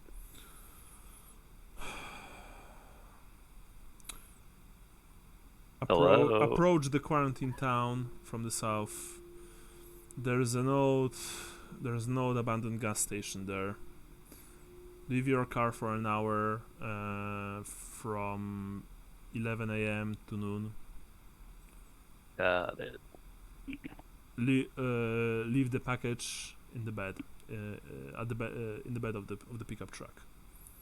So I just want to lay out that, we succeeded, we got it done. And me, hey, we worked a little bit together now. I've never met, but we. Actually, you did. You met, know you what? did, you did met. He. Okay, lived, well, yeah. I'm bad with this. So Mhm. you know how I have a problem with authority, right? You don't hear anything. Yeah, so I don't know if it comes up. Yes, I did tell a colonel that I would get a tax break for hanging out with his shitty personnel in his bumfuck airbase in the middle of nowhere because of how awful and shitty it was. And I did, yes, I admit, I did ask him to tell his mother to Venmo me a couple of dollars so I could get KFC on my way over to bang her. That said, it was all it was all done in the purpose of succeeding the mission. Agent Power, 11 a.m. to noon. Drop the truck. Then enter the town. Solve this case. Save lives. All right, one last thing. Could you tell your mother to Venmo me? I imagine he hangs up. Yes, he does. Actually, when you say one last thing, you just hear the signal like ding ding the ding. dial tone. Yeah. Oh Jesus. So Good times. after that, you all meet. Like it takes probably something like an hour to do all of this stuff. You all meet outside. It's it's the skies are clear. I mean, it's like on the photo here. Blue skies, white clouds, relatively warm, slight breeze. You feel a lot better. Even you, McLean, you feel better. After eating and cleaning yourself properly. But you just you wish you could have a good long sleep. Though that will have to wait.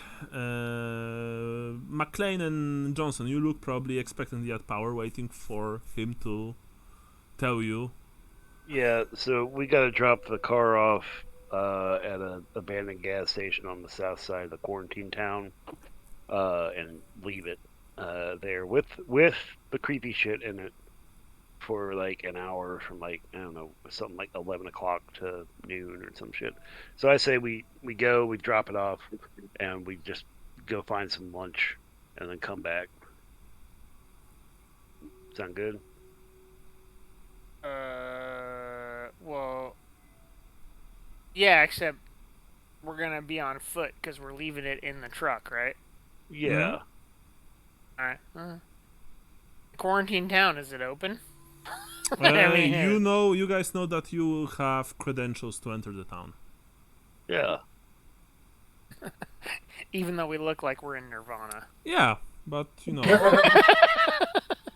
Hey, bro. Hey, we're just undercover, man. Yeah. Jesus. So. All right. That's all right. So I guess you change into clothes that Johnson bought, white T-shirts, some shitty hoodies from the gas station. It's a rural truck stop, so I'm sure there is some sort of MAGA bullshit in there. Yeah, let's say.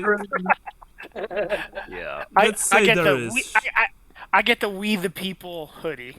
Yeah, let's say there is. Let's say that there is the Make America Great Again. Yeah. Back the blue white T-shirt. Yeah. Yeah. Second Amendment. Yeah. 1770. Don't tread on me.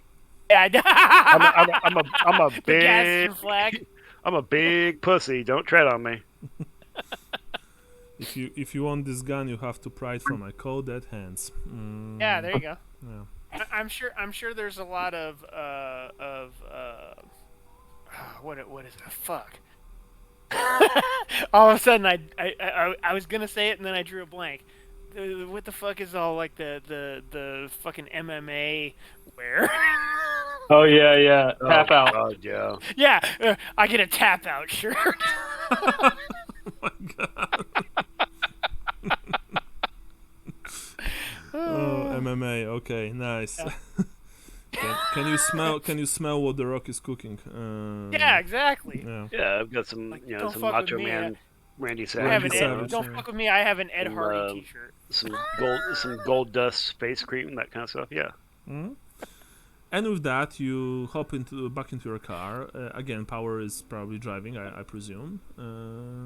Yeah, I'll drive. Yeah, and you drive towards the abandoned station. Let's say that, of course, you have in the what's the word? It's the glove locker. Yeah. The glove compartment. Glove compartment. Thank you. There is, of course, the map of the of I don't surrounding know who area. keeps loading that. What? You don't Oh have yeah, it? the bloody glove box. Yeah. Okay. Yeah, it's just, The O.J. Simpson glove box. Yeah. Yeah, Al Capone's actually, vault. just as a note, I think an old truck might have a thing. Like I had an Atlas from 2000 or maybe 1999 in my car for a long time, but I don't know about you guys, but I don't think people use like fucking Paper maps. Paper maps anymore. Let's say that since this was a very old truck, let's say that they have a paper map. Again, you had this very good luck roll last time, Sean, like 9, I believe. So yeah, it was pretty fucking awesome. Yeah, so I'm just giving you this freebies because this luck roll was very good. So yeah, even though the map is kind of old and probably not completely accurate by today's standards, like you've been given the location of this abandoned gas station outside of the town that you're supposed to enter. And in a few hours you reach it. The gas station is indeed completely abandoned. It's a mess.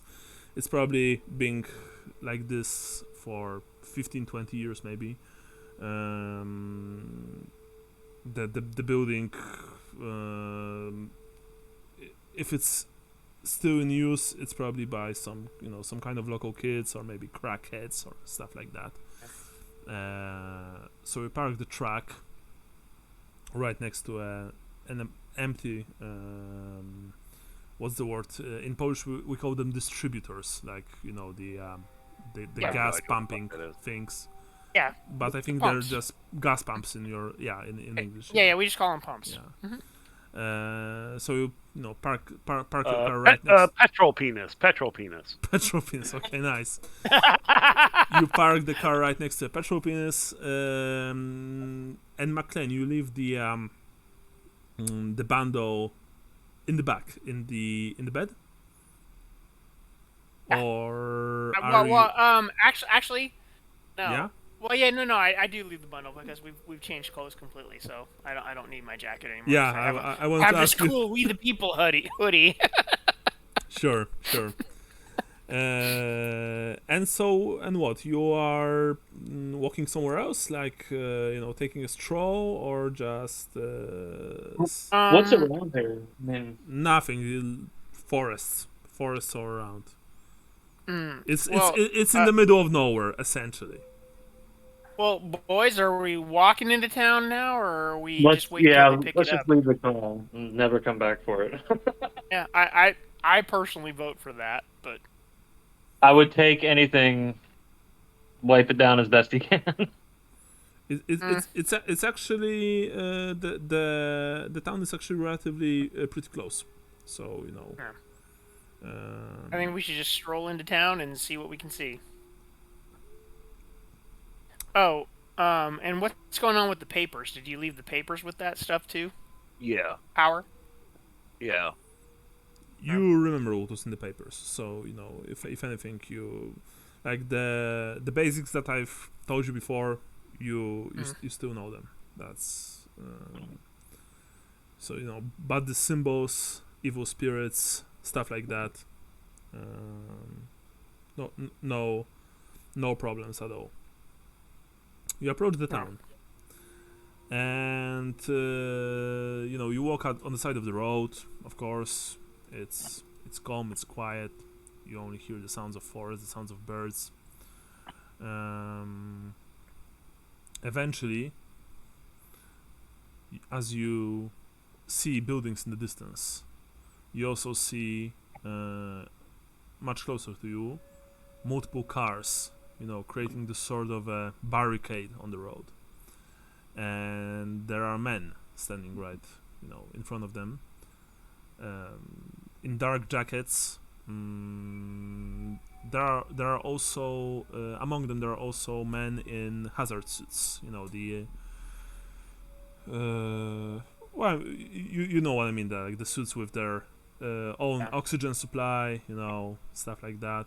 Hazmat. Hazmat suits, exactly. SCBA 4 negative airflow suits, if you want to be accurate. Bingo. I'm sorry, bud. I'm in the hazmat team. I've seen Outbreak. Yeah. I've worn one of those for 6 fucking hours in the middle of fucking July in Alabama. Ooh, There was probably Jesus Christ. There was probably a cup of my own fucking sweat in the boots of those things. I believe it. Yeah, Outbreak with Kevin Spacey. Yeah.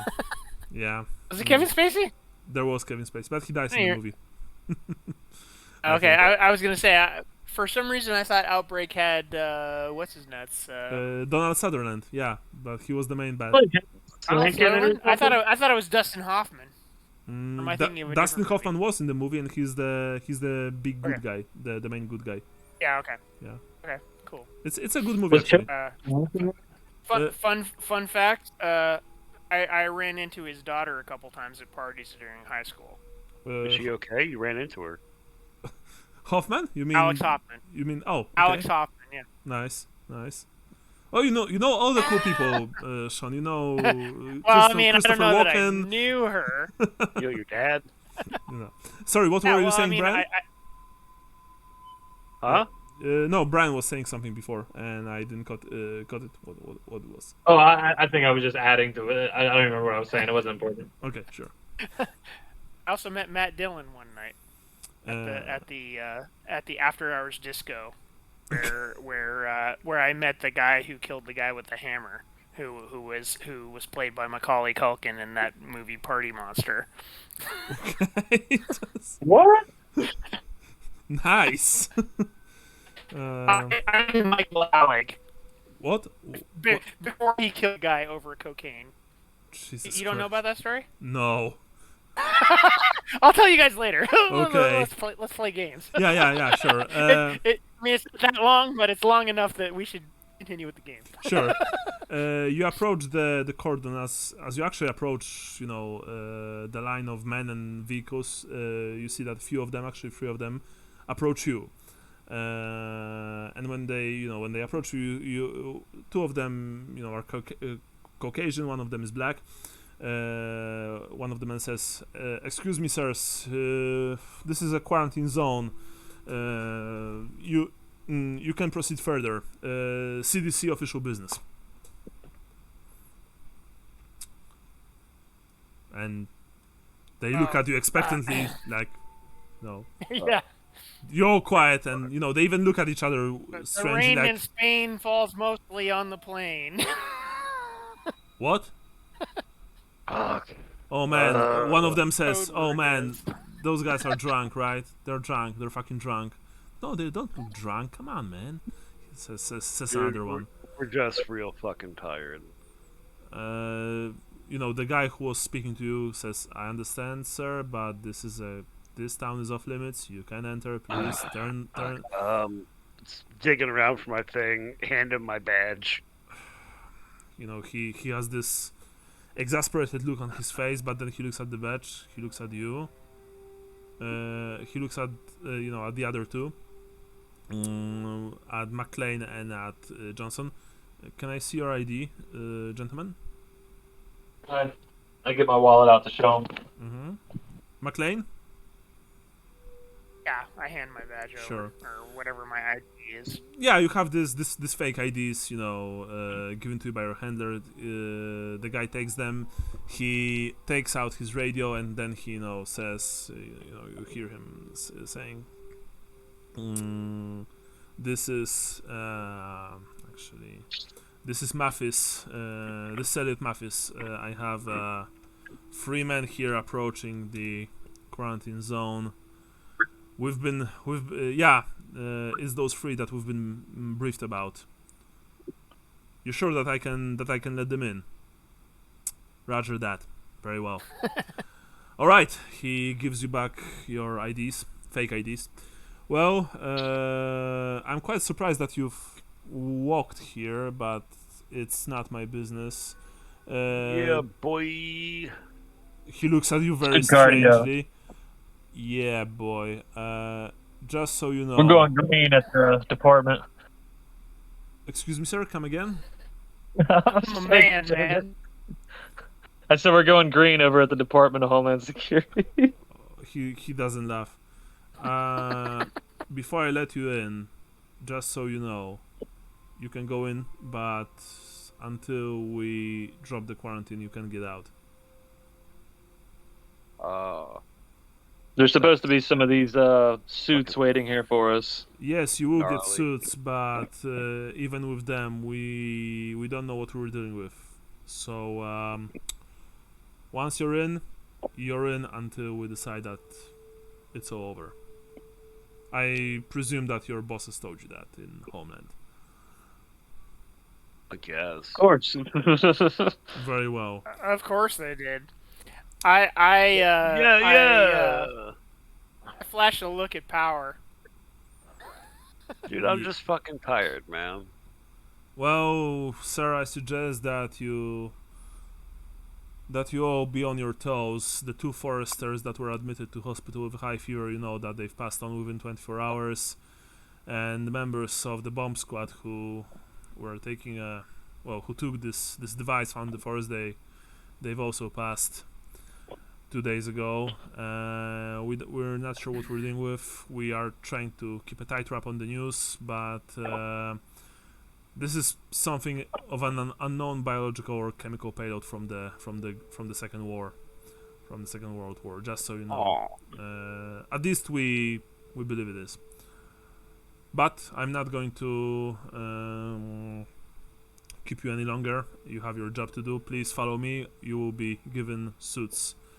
That said, if you will try and speak with people inside, I suggest. Well, first of all, you won't be able to operate in those forever. They're not very comfortable, you know. And second, let me tell you from my experience, people tend to trust you more when you're not looking like some kind of a fucking alien from Jupiter. So you might want to. Uranus. That's actually that was actually pretty good. He says with the look that says no, it wasn't.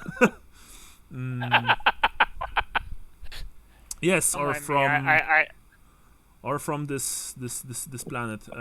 Here you go, and you approach one of the trucks, one of the CDC trucks, and one of the guys that's been following you, the other two of the three, goes inside and takes out three pairs of suits, of hazmat suits, and gives each of you a single one. So, do you have any questions? Can I assist you in any way before you enter the zone? Where's the, I guess you'd call it the epicenter of whatever's going on here? Well, the epicenter would be the out of the center. Where is the center of this located? Well, you probably would want to... Yeah. Yeah. Man, I'm tired of being sassy. It's alright. Yeah, I was gonna Hey. say, fuck Hey. and the grammarian. No, it's okay. Hey, CDC guys, you're doing alright. Thank you, sir. You're doing a great job. Well, I'm proud of you. Well, you might want to, I don't know, probably first check the location where the foresters found the bomb. It's in the middle of the forest, nearby. Of course, it's still in the, naturally, it's still in the quarantine zone. You can go to hospital, ask people there. The town, from what we know, is trying to, go on about its business as in as natural way as possible, but it's not easy. It's not easy. The people are, of course, afraid and unsure of what will happen next. We haven't heard of any other fatalities since the bomb disposal squad, so we are pretty hopeful with that whatever it was that killed those men, maybe it's no longer dangerous. I mean, if it's something from the war, it's old, very old, so it might lose its potence, but we're not sure. Just be careful out there, and well, Godspeed. And he saying this as you probably don the suits, I presume, right? Yes. Yeah. Eventually, all three of you are in the in hazmat suits. You've also been given backpacks, like military-grade backpacks for your normal stuff that you can take in. They've also given you, each of you, a radio, portable radio, the one that that the man here, Mathis, is using. He says that you can use it to contact me at any time. And with that, you enter the town. But what will happen there, we'll see next time, because I think that for today, this is a good place to stop. And I'm also 100% sure that next time we will end this. Get into my town. Yeah. So, now, before we end, please do the whole 1d4 with... Oh, yeah. I didn't fail a single test. I don't. In that case, unfortunately, you don't. Oh wait, I failed something. Yeah, I'm gonna check I real have to quick. look and see what I failed. I failed one thing and I forgot. Well, or I failed POW, but I can't check that. No, you can check power. You can check power, unfortunately. Yeah. Yeah. So yeah, I got nothing. Yeah. All right. What's up? Do I need to roll Alright, a do test? you want me to tell you my or Michael is it Alex just- story? Hold up. Yeah. First, Do I need to roll a test? Mason, you roll for. No test. You just roll 1d4 for Yeah. everything you failed. You just exactly Gotcha. that. All right, one sec. All right. Yeah, let's so see it's here. different from Call of Cthulhu in that way. Search and human. Search. I didn't fail anything, man. I got a 3. Yeah. So said Ooh, you. but it sucks. Remember that you Search. can also learn skills in between missions. You can learn completely new skills then. And then human. Oh, A 1. 1. That's So, alright. Yeah. And then you remove. What did you get 3 in? I got 3 on search, so I've got a search of 43 now. Yeah, 3 is almost Nice. perfect because you can get 4 max. What is my highest skill? Looks like athletics. I got 62. For some reason, I didn't think of max power as an athlete, but my highest is alertness. Apparently, I've got a fucking 40 in unarmed combat. I think I do too, Nice. actually, believe it or not. Wow. Yeah, I have 40 in unarmed Oh, combat. no. What? We all have a 40 in unarmed combat. Oh, is that Oh, this? yeah? La di da. La-di-da. Got So, 54 on heavy machinery, man. I'll kick your ass with a jackhammer.